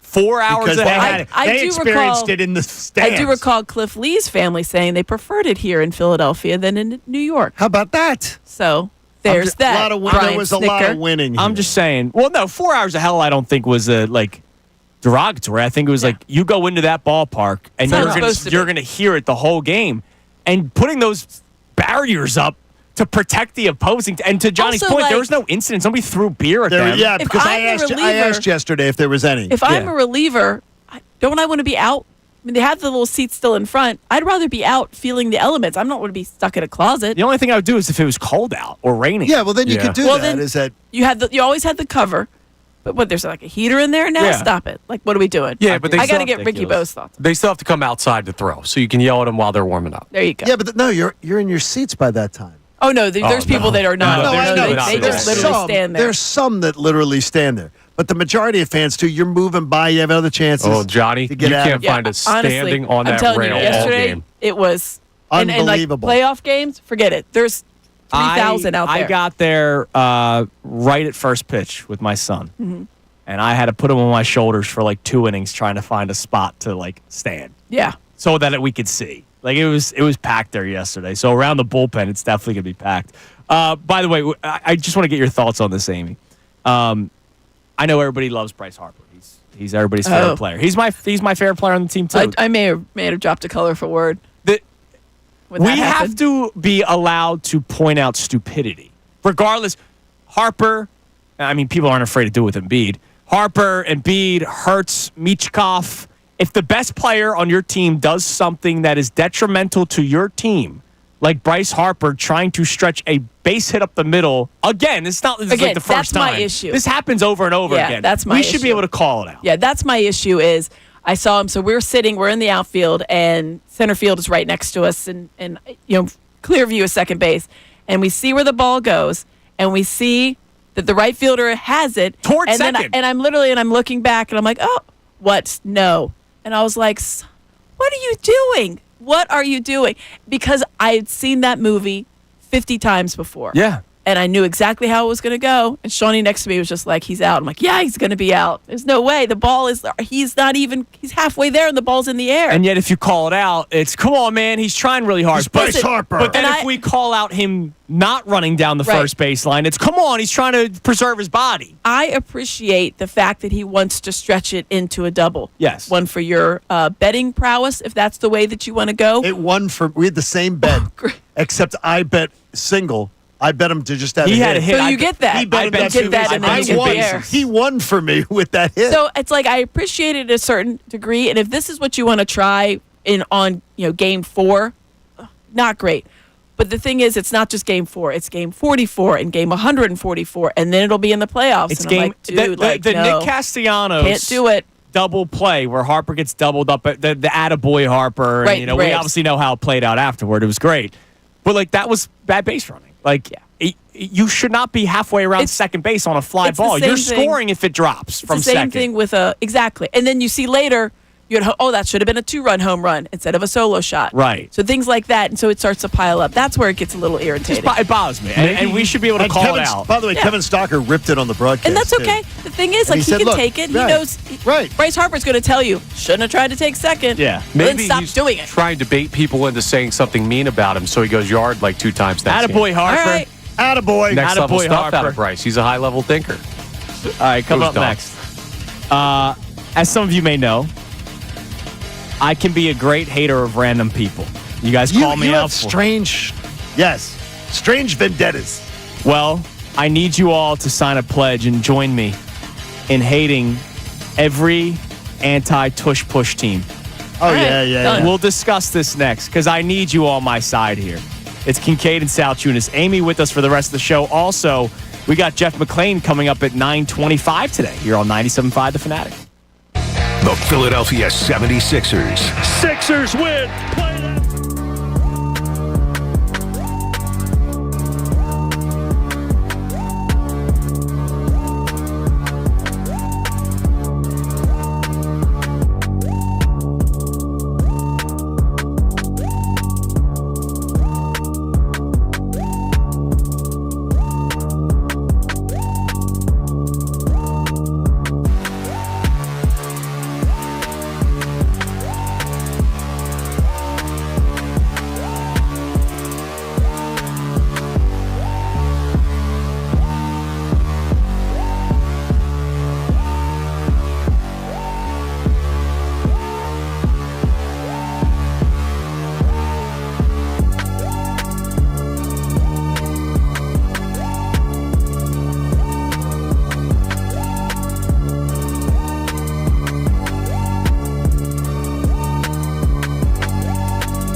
Kincade Salciunas is presented to you by The Bagster. It's a dumpster in a bag. You can get yours today at Home Depot and Lowe's. You need details? Go to Bagster.com. All right, we got Amy Fadul with us for the rest of the show. Jeff McClain coming up at 9:25. Real quick, couple things to tell you about. You can get a $50 gift card right now for just $25 to Hughes Premium Meats. Ooh. A new arrival in the Italian market. Love that. Owner Hugh Johnson is providing premium meat to the Philadelphia community for the best prices you can find. If you're looking to get some meat in your mouth, there's no better place than Hughes Premium Meats. Go to 975thefanatic.com to get a $50 gift card for $25. I know what you guys did. I don't believe. Check out Hughes. Hugh Johnson? I don't believe this at all. Hugh Johnson? Yes. That's amazing. I don't believe this at all. The fact that you got like most of the way through it, and I had to look down. I was like, I this just is kept obviously going. not real. Yeah. And You just kept going. Listen, I appreciate man. your professionalism. Look. You someone here's the gives you a deal. promo. Because you here's read the it. deal. Here's what happens. Ron Burgundy called and said, yes. Here's what happens. You're killing it. There's going to be a time where there is going to be a Hugh Johnson. No, there won't be. That works at the Italian market that wants his. Well, Hugh Johnson is not going to work at the Italian market. Yeah. You never know. Yeah. Maybe they changed the last name when they came over. To Hughes business. That's what I'm Listen, trying to so I'm not trying to disrespect you. Okay? I don't. HughJohnsonMeats.com right now does not appreciate your laughter. Okay, Ricky got punked with this, right? Happy April Fool's Day, yes. Yeah, I hate That's all of you. That by was the way. very well done. That is well Like, done. honestly, it was the Italian market. I was like, this is not real. When will he? That was realize? carefully created. The minute you Very well started, done. I said this is I knew fake. I knew something was up. But you kept going. Hell yeah, man! I'm a professional son of a. Exactly. You know No, what? if you're Listen. professional, you go. I You mean, put the- I'm not falling you for put the- Hugh Johnson. You put the copy in front of him. Ron Burgundy reads it. Am right. Exactly. So, 97.5 The Fanatic. Live casino doesn't exist, does it? Just kidding. Live casino and hotel Philadelphia. We got the Fanatic signing bonus. Your chance to win $1,000 5 times a day. That is not a joke, people. Ooh, it what? begins Monday, April 7th at 8 a.m., 10 a.m., noon, 3 p.m., and 5. Each time we'll announce a keyword. You have until 25 minutes after the hour to enter it. Of course, on the Fanatic website, mobile app, the text code, $1,000. We'll be giving those away. Sponsored by Live Casino and Hotel Philadelphia. Wait a minute. 8 a.m. 10 a.m. So right at the start of the Mike Misali show. So Mike and Bill get 2. And so does the best show ever. Okay. Yeah. I got it. Yeah. I got it. Against all odds, Johnny. Couldn't do 7 and 9, I guess. Against all odds. Nope. We don't care. They give the money at the 7 o'clock hour. Yeah, but then somebody would get slighted in the best show ever or the Mike So they Misali always show. get. They always best show ever has always gotten 2. You can't do $6,000. So this is today. what. No, Yeah. the best show ever likes to point out slights. When some This is other your- show, this is your when some slight. other This show is the gets Kincade something. Here's Salciunas. one where they're getting that. Listen, man. We give away Hughes Johnson's meats. I can't believe you fell for that. I kind of knew Hugh it midway Johnson, through. come on. Sure you did. I knew it midway through. I'm a professional, damn Yeah, it. you kept reading. All right, Just in case. Yet he Just in kept case. going. Amy, I Yes, thought you sir. were on my side I am. here. I commended She your knows she got fooled. professionalism. I commended How dare you for a commitment How to the dare bit. you. You know what? How dare you guys? By the way, John tried. I'm so anti-April Fools. Like I hate it. You are. I think it's stupid. But mine was harmless this morning, and I tried It it was on Connor. harmless. I tried to get Connor to believe that the Lakers had fed, because Connor will not know something that happened in a late night NBA game. Right. And I tried to get him to believe that the Lakers fed Bronny and that he scored 35 points. And that the Lakers, I said, that was all LeBron. You know it. They were feeding Bronny and just getting him all that playing time. And Connor's like, really? Does it Really? feel He like didn't that would've fall come for up it, on but his he's like, feed in the yeah. morning? I googled it. I was like, he was a DMP last night, John. And then he goes, And I'm like, thanks for giving it away. and I'm like, oh, I'm sorry. I don't believe in a stupid day of the year. April Fools. Nonsense. Anyways. We're gonna convince you that April Fool's is a tremendous holiday. No. Yeah, I it's up there. celebrate. No, it's my number one least. I always wanted least to do favorite like holiday. an opposite. You know, like a sports person does like the weather. You know what I mean? To like Oh, no, that'd be fun. Something like that. We Yeah, I did. could do We used to something do like you could do every, like traffic. every year. Just be like, what's going on out there? Nothing. Every year in Atlanta, you would tune in on April Fools, and the shifts would be changed. Yes, stuff like that. I kind of like that stuff like that. Or one year we did. Another member of the staff was me, Yeah, like I like and kind of stuff I like was that. being Tyrone, and we had to be each other. Yeah, that day. that kind of stuff. I Some kinda stupid like. stuff like that. Yeah, I like That's that. fun. That's harmless. That's just the beauty of April Fools. dumbest holiday. Do you think this tush push vote is an April Fool's thing, or they actually No. believe in this? So that's what I was trying to get to. But, Their heels you are know, like beautiful segue. we had to talk about a fake holiday. Diana Well done. Rossini, we talked about this earlier. She put out a tweet that it might even get tabled at this point, like because nobody. Yeah. It's not getting the traction that like 5 loudmouths. Yeah, exactly. Really wanted. It's a very loud minority, and they're trying to recruit everybody on their side. And I saw the Jordan Schultz report, and I was like, of course that's how it is. It's just a bunch of coaches going up to the other guys and be like, this is ridiculous. Like if we just ban it, then like no one can use it against us. And I know maybe you used it like twice, but like it didn't work. So like let's just get rid of the whole thing. Get rid of it and just pick whatever you want. Injuries, even though that's not been. And I saw the thing about like, well, you don't want to wait until. Okay, well, I mean, football, all of football is some injury waiting to happen in some facet. So what are we doing? Like, you're just trying to prevent certain things just because they might happen? They can't do that. Yeah, it's ridiculous. And I need you guys all to be on the same page here. We need to hate whoever votes to try to ban it. Even if it ends up being one team. Yes. No, it has to be. Like, I have no respect for Sean McDermott. Yeah, it's official. I officially have no respect. That guy could get fired from Buffalo, come here and be the defensive coordinator, and I will not respect him. I will look him in the eyes and call him a hypocrite because he's anti-tush push, and yet week one he's going to use it. And he runs it. That's my beef with him, I guess, when I started seeing his comments, and I thought, wait a minute, don't you run this play? Or, sorry, don't you try to run this play? Right. You try to run it. You've ran it unsuccessfully. And then they've also ran it successfully. Yeah, they have done it a couple of times, but they're not as successful. And I think that's really what comes down to it. No one is as successful as, and I think people thought it would go by the wayside once Jason Kelce retired because he was a big reason it was so successful. Yeah. The problem is, Cam Jurgens also went to Jeff Stoutland University. The same, graduating class is going to be as successful as the plays before. So to me, it's just like it's a competition committee thing. And it's just trying to even the playing field in their mind. And I think that that's an unfair. Just because we're good at something doesn't mean you take it away. Bottom line, because, I love that the Packers are, like LaFleur is sitting there as smarmy as he ever was. All part of that Shanahan tree. Yeah, it's horrible. The Shanahan, the McVay, they're all this little conspiring crew, and he's explaining it. And he just like has it's not a football the play. laid-back, arrogant, and eyebrows waxed in his suit. That's like the second eyebrow wax. Well, he is. Just since you've been here, we've got like 5 of them. No, it's a real thing. Is that he had his eyebrows waxed? Listen, the man likes to manscape. He was a manscaper. All right. By the way, you guys see what you support here? Tiger Woods. I can't believe I'm saying this, but a few weeks after rupturing my left Achilles, the sleeping in the hyperbaric chamber plus the explosive lifts, my doctors and trainers have me ready to play in the Masters next week. Can't wait. Oh, my God. There's no way that's true. No, it's because it's April Fool's. Oh. See, like, there's no way that's true. This is what you guys support. No, but no one would believe that one. I kind of believed it. He kind of believed it. That's because you love Tiger. This is what you love Tiger. Support I do love Tiger. See, now, Tiger lover. I love Tiger too, but I knew that was like that's not. There's no way that's real. All right, come up next. Get in there. Jeff McClain joins us. He's there at the owners' meetings. Tush Push ain't getting banned. Is Dallas Goedert back? I know Nick Sirianni talked about that. We speak with Jeff McClain next here on Kincade Salciunas, 97.5 The Fanatic.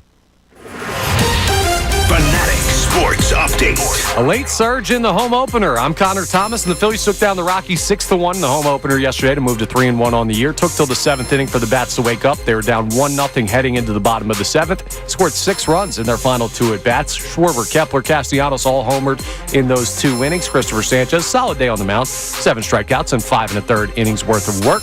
And not only are the Phils off to a hot start, the Braves, a nightmare start for them. They're 0-5, and they lost outfielder Jurickson Profar yesterday to an 80-game banned substance suspension. Bills are off today. They'll face the Rockies again tomorrow. Flyers beat the Predators 2-1 last night. Sixers face off against the Knicks tonight at 7:30. You can hear that game live here on The Fanatic. And, of course, the argument over the Tush Push continues. But today is voting day. If it indeed does get to a vote, the conversation may be tabled. But you may see votes today from the owners down at the owners' meetings. Yesterday, former Packers VP Andrew Brandt joined the Best Show Ever to share his thoughts on the proposal. I think this is a discriminatory proposal. And it really, this idea that it's not a skill play, how how could it not be a skill play if only one team is skilled enough to make it a true competitive advantage? We'll keep you updated on the goings-on at the owners' meetings. Jeff McClain will join the guys next. Amy Fadul stays with us for the entire 9 o'clock hour. This update's brought to you by Dairy Queen, just 85 cents with $1 purchase in the DQ app. It's a dream come true. Hurry and get your small Blizzard treat for just 85 cents with $1 purchase when you sign up for DQ Rewards. I'm Connor Thomas for 97.5 The Fanatic. Flyers general manager Danny.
It is 9:25 here on Kincade Salciunas, 97.5 The Fanatic, and we're joined by Amy Fadul for the rest of the show as well. We'll be joined momentarily by our man Jeff McClain, who's at the owners' meetings in West Palm Beach or Fort Myers. It's in Palm Beach. Palm Beach. Sorry, my parents were just in Fort Myers.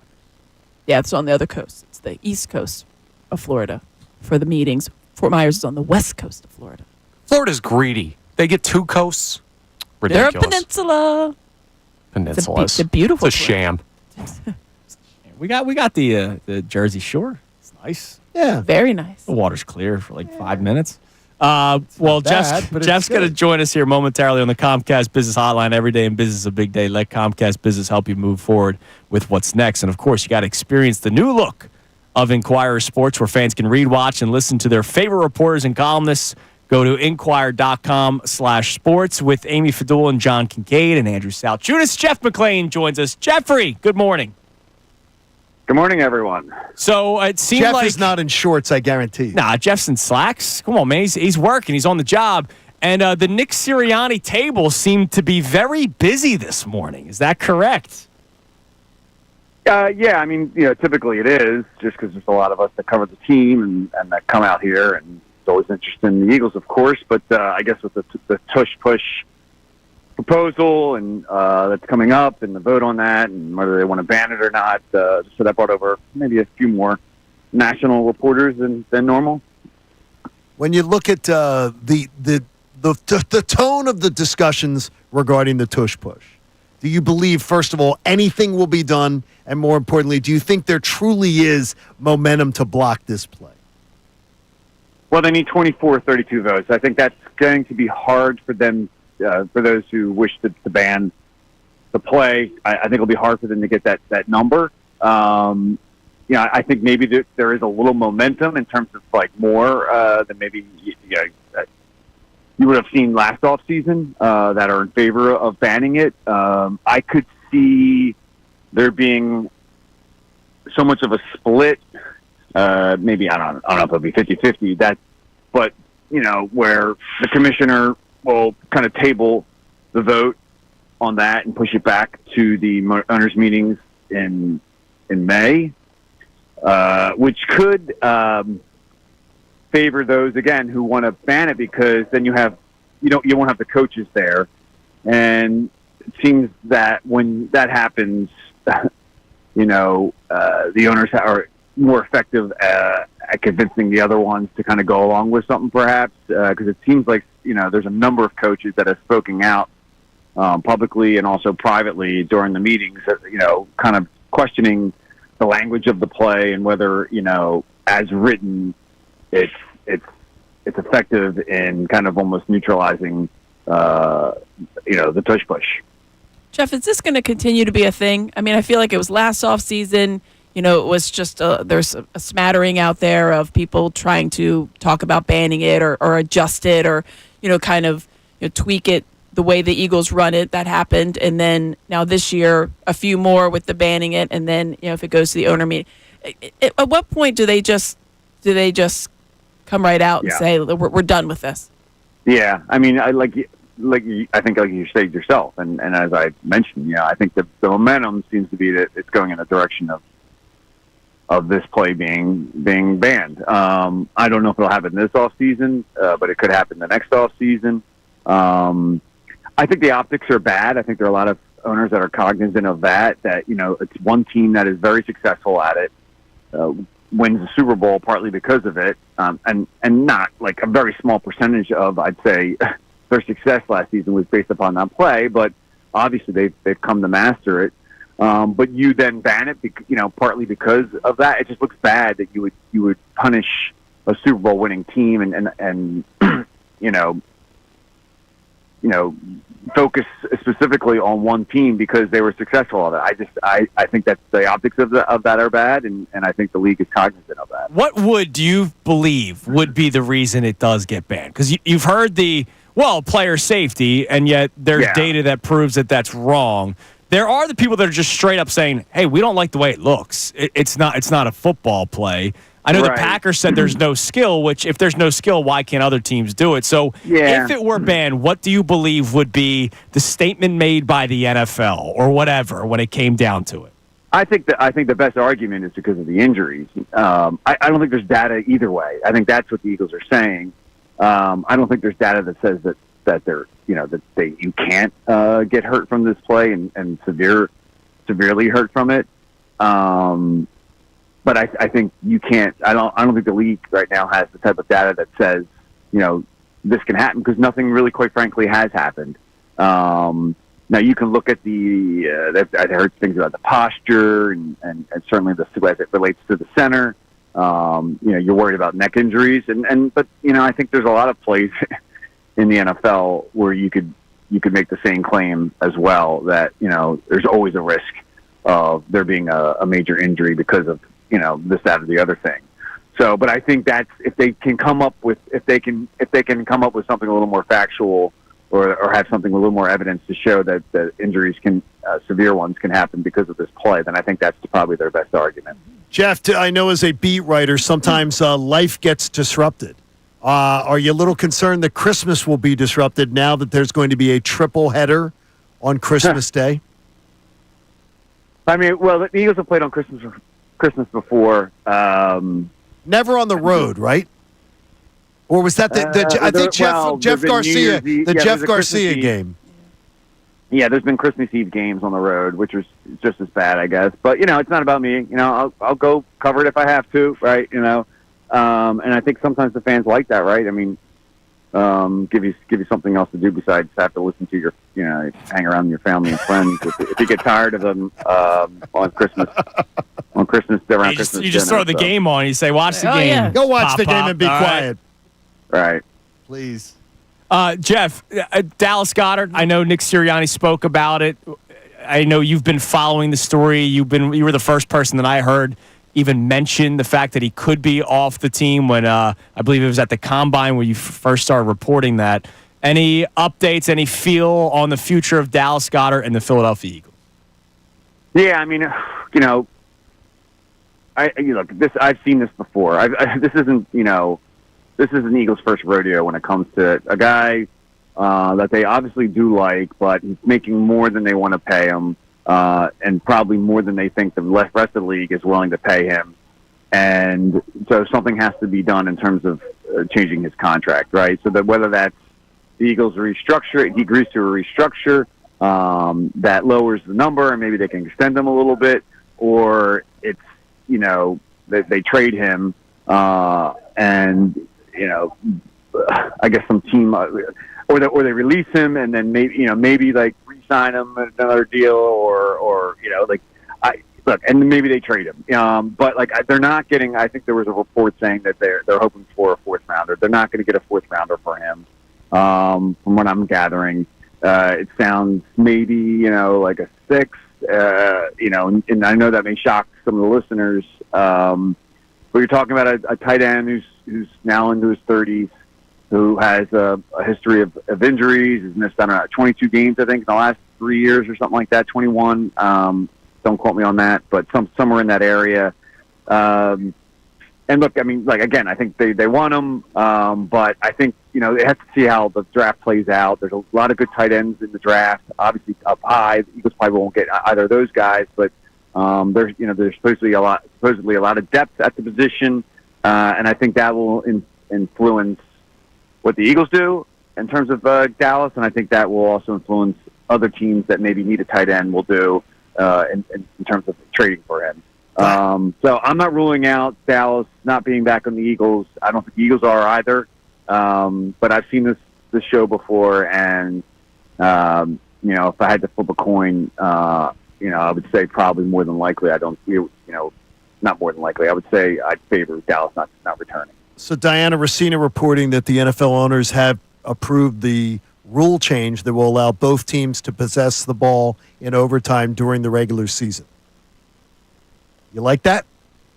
The overtime period's going to remain at 10 minutes, though. The Eagles had proposed 15. And the overtime period's going to remain just 10 minutes, but every team gets to possess it, I guess, unless one team wastes the clock out. Right. Well, I mean, look, I think that makes sense in terms of each team getting the opportunity, like they would in the Super Bowl. The Eagles didn't quite get what they wanted. I guess if what you're saying is true, that they're going to move it from 15 to 10. It's not going to be 15 minutes; it'll be 10 minutes. I think they worry about, I don't know, time limits in terms of how long is this going to play out? Do you even need that much time? Yeah, I think it's a good move. Do you think about? I mean, I guess Nick Sirianni talked a little bit about it. His contract at all at this point of where they are in the off season, just because he is going into that last year, Jeff. Yeah, I mean, something's going to get. It's no shock that something's going to get done soon here. They're going to extend Nick. Nick wants to be here. Like, I mean, they want him. He just won a Super Bowl. I mean, it's the most obvious thing. I think surrounding the Eagles this offseason is that there will be a contract extension for Nick Sirianni sometime in the offseason. I would say sooner rather than later. Jeff, you're the man. We appreciate the time as always. Keep up the great work. Jeff. We'll be following you along, and we can't wait for the verdict on today's vote about the Tush Push, man. We appreciate it. Yeah, well, unless there isn't, they table it, guys. Exactly. That could I know. possibly happen. Yep. All right, Jeff. We'll talk to you next week. All right, guys. There he is, Jeff McClain on the Comcast Business Hotline, of course, from the Inquirer. Check them out. Go to inquirer.com/sports. All right, coming up next, one more segment left to play. We got the Key 3. We got our man Michael Westwood. Johnny, he's got his NBA Game of the Year coming up next. You'll hear about that next. Kincade Salciunas, 97.5, The Fanatic. We want to hear from you, so text us. 610-632-0975. You text every day, so why not text us? Your opinion matters.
Nally here on Kincade Salciunas 97.5 The Fanatic. Don't forget Mike Missinelli's show coming your way at 10 o'clock with Bill and with Ray. They were out and about yesterday at Chickies and Pete's on the Boulevard for the home opener. So back in the studio today.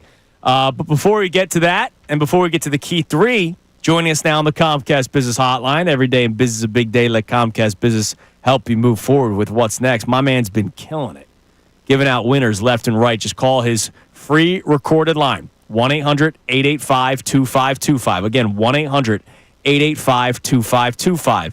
He killed it throughout the football season, Johnny. He's been doing great with the NCAA tournament.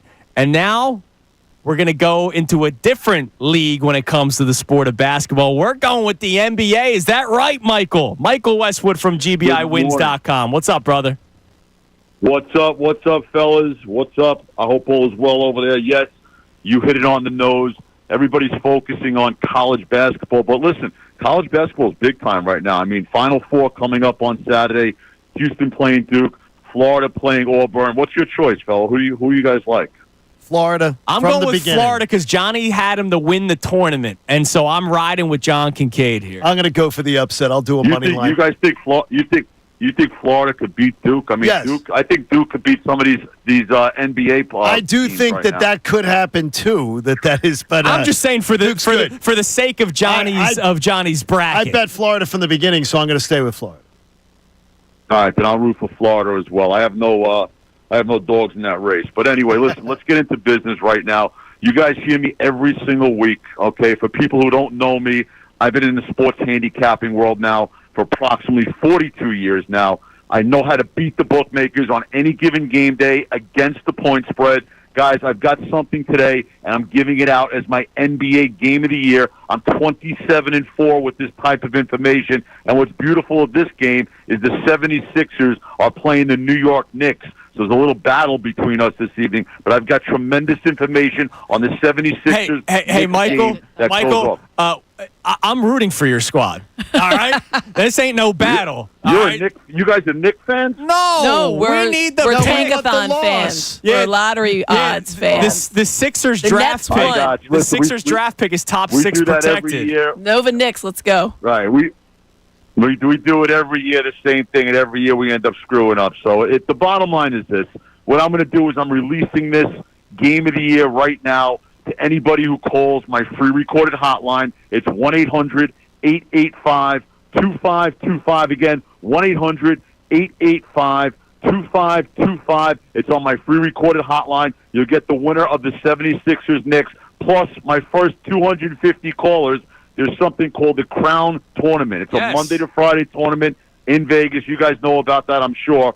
DePaul's playing Cincinnati at 3 o'clock Eastern. I have a tremendous move on that as well. So if you guys call my 800 number right now, it's a free recorded message, 1-800-885-2525. You're going to get my NBA Game of the Year, 76ers playing the Knicks, and as an added bonus, I'm going to give you DePaul playing Cincinnati. It's free. It's on me. Call me now. Love that. All right, so give it a call, 1-800-885-2525. First 250 callers will not only get the Game of the Year in the NBA between the Sixers and the Knicks, let's go New York, but also you'll get the Crown Tournament winner between DePaul and Cincinnati. That's great. I love that you do this for the people, especially with your track record, man. You've been killing it not just for 42 years, obviously 42 years, but with what you have done with us in the football season and the NCAA tournament.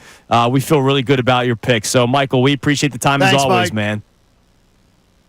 You got it, fellas. Like I said, today's a winner, without a doubt. 76ers Knicks.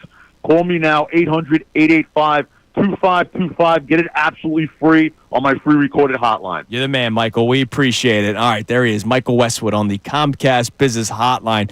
Yeah, we want the Knicks to win. There's great. no rivalry here. So the Nets won last night. Big. Just go check out their comments on their post. It's just how bad it was. What you're doing it wrong. Stop doing this. We can't even drop to 5 now. So that actually helps the Sixers tremendously because they're going to be locked in at least at that 5 spot, which is good because the odds are so much different. You have a 64% chance of keeping your pick if you're the 5th best odds, aka 5th worst record. Right. Yeah. And you only have a 46% chance. And that's less than half to over half. So the Flyers have ruined it. Yeah, they've won a couple winning games. meaningless games against bad teams, and now they've screwed themselves. Now they're behind Boston now. Yeah, which is like of all the teams, I saw that when I checked. It's I like, was come on, no, it's not. They've really, not them. They really screwed it up. Now, let me ask you this. So right now, the way it stands, the Wizards and Jazz both have 16 wins. Yeah. The Hornets have 19. So I don't believe the Hornets.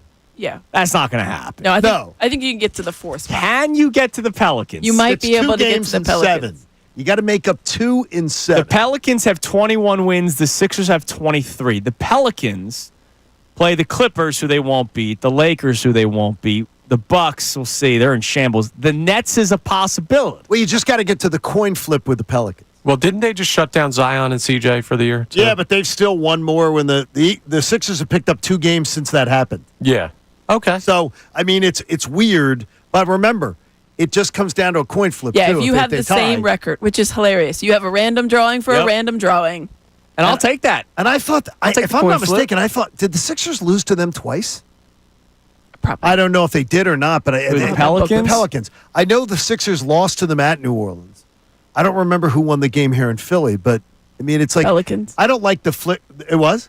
Then that's a flip of the coin. It should be the Pelicans would go higher. Yeah, Pelicans went 2-0 against. See? Oh, I know. But it doesn't. It's a coin I can tell flip. you about it. TJ McCollum didn't play in that game. We had a whole segment planned in the pregame show. Maybe And then all of a He sudden was it didn't out. happen. There should He was be- out. You realize this might lead to PTSD. This could very well lead It's, to. You're going to be able to remember these meaningless games. Exactly. So you asked me, oh, do you really want to know? Listen, I wasn't sure if it was like a rhetorical question. I was like, oh, As I know long as what you the get the score pick. was. As long as you get the pick. It will make it all worthwhile. I Is that never- right? Is that it's going to make No, it not worthwhile? all worthwhile, but it won't hurt as much. It's going to be really interesting that we're going to be watching 2 lottery nights Yeah. with great anticipation, even though the Flyers have just screwed it up. I feel like it's Completely screwed it's it the up. 20. I feel like it's I just 2015 think, all over I again. think the league owes the Sixers. They owe us. Okay? They owe us. No. Don't give me that look, John. They owe us. You mean they owe For a the franchise collar? that lost on purpose for They years? owe us for the collar. They owe us for that. That That's could true. be. That's true. They owe us. That could be. I don't know So that it offsets. give it. We're smart because we're going to lose on purpose. Like we're the geniuses. My By the way- man by the had way, burner accounts. LeBron made it seem like there was some collusion back when he got drafted. We talk so much about the calling out Marcus Hayes dude, thing. Next time Shaq's on, I'll let you ask him the question. Listen, I think the league does. Come on. They went so to- LeBron left, and you thought it was some kind of a weird coincidence that the Cavaliers just happened to get like another #1 pick, who they couldn't have picked a worse player. By They the went way. to Anthony Bennett, but Shaq will tell you that when he was coming out, David Stern, who now has passed, asked him specifically, so, do you like warmer weather, colder weather, big cities? the Spurs just happened to get David Robinson, and then they rest him, and then boom. you know who look you're who we rewarded got. with? Tim Duncan. They went Generational talent. He said warm weather. So they owe us. I'm They talking do. to you, NBA. Thank There you, it is. Amy. Thank you. You owe us. Sixers All right. used to say, we owe you one. You weren't I remember around that. for that. I remember that. don't- How do you I don't remember wanna that? know You weren't that. even alive. I've been told the story. Yeah, we owe you that one. was a failed one. Well, then they didn't- should call it in. They didn't give us it. All right, it's time now for the key three best minutes from today's show. Now, the Kincade Salciunas Key 3. Today's best. It's election day, and we need to try to skew the vote. And we're talking about football, guys. The Tush Push is being voted for or against today. Now, again, in case people don't know the rules, 24 teams need to vote to ban against the Tush Push. Correct. Yeah, 24 teams, because the vote is to ban it, not to keep it. So they need 24 teams to support the hypocrisy coming from Buffalo, the sissiness coming from Green Bay, Oh, man. and the this isn't a football play coming from LA with Sean McVay and the Rams. If you need more of a reason to dislike the boy genius, he's now coming up with the this is not a football play rhetoric that we've been hearing for a couple of years now, even though to me football's physicality, and that's what the Tush Push is. I think he used some of Connor's torpedo bat logic yesterday. Ah, okay. We'll hear it later. All right, yeah, we will But play it he, for you. I think he used some of the logic. Doesn't like how it looks. Doesn't like how it looks. It's ridiculous. This is exactly what I've always wanted. I've always wanted to root for a team like the Eagles are right now. And if you told me a year ago that this is where we'd be sitting, I would have been so happy and so proud. Absolutely. Because to have the entire sports sports world talking about the Tush push, to having, I think, 14 coaches or whatever it was go on the record yesterday about their thoughts on the Tush push. The Eagles, everyone is obsessed with them. Now, we are obsessed with them in this business 24/7 in this town. Hell yeah, man. But the entire league is obsessed with them, and that makes me so happy. It gets me so excited because I've always wanted to root for that team. Yeah. Because I don't think the Eagles are villains. Like the Patriots became villains because of the cheating. Yeah. I don't think anybody looks at the Eagles organization and goes, the villains. The only villains surrounding that story is us. Yeah, people just don't like the fans. People hate us. And do people like it when, not just being the talk of the town, but for good reason? For reasons like this, that a play is so dominant that they are coming up with nonsensical reasoning, incorrect reasoning, bringing up health and safety issues, which zero documented injuries based off of this play. Yeah, there's nothing to back that up. I love it. I love that we are the, I don't want to say the villain to your point because it's not there yet, but I like when my teams are causing issues across the rest of the league just because of the pure dominance of the team. How much are we upset about this debate over the Tush push because it's the Eagles play? So Mike is anti-Tush push. Mike's playing. Mike cannot. I have heard Mike Missinelli Mike Missinelli is one of the best framers of an argument that I've ever heard in my life. Okay. In sports radio. In our entire industry. I agree. He's freaking legendary about this. On this one, I cry BS. Complete BS. He doesn't believe what he's saying. He honestly, he's an embarrassment. It's 3rd and 1 in the first game of the season, and the call is, hey, Tush push. And he goes, wait a minute, what? I thought we were against this play. And I have a feeling the answer would be, Oh, I'm sorry, boss. It's a competitive advantage thing that I'm doing. So in other words, you're just sitting there behind microphones and you're coming off like a total wonk. And all because you're scared. Yeah. All because you're trying to take something away. So just own it. Sean McDermott, own it.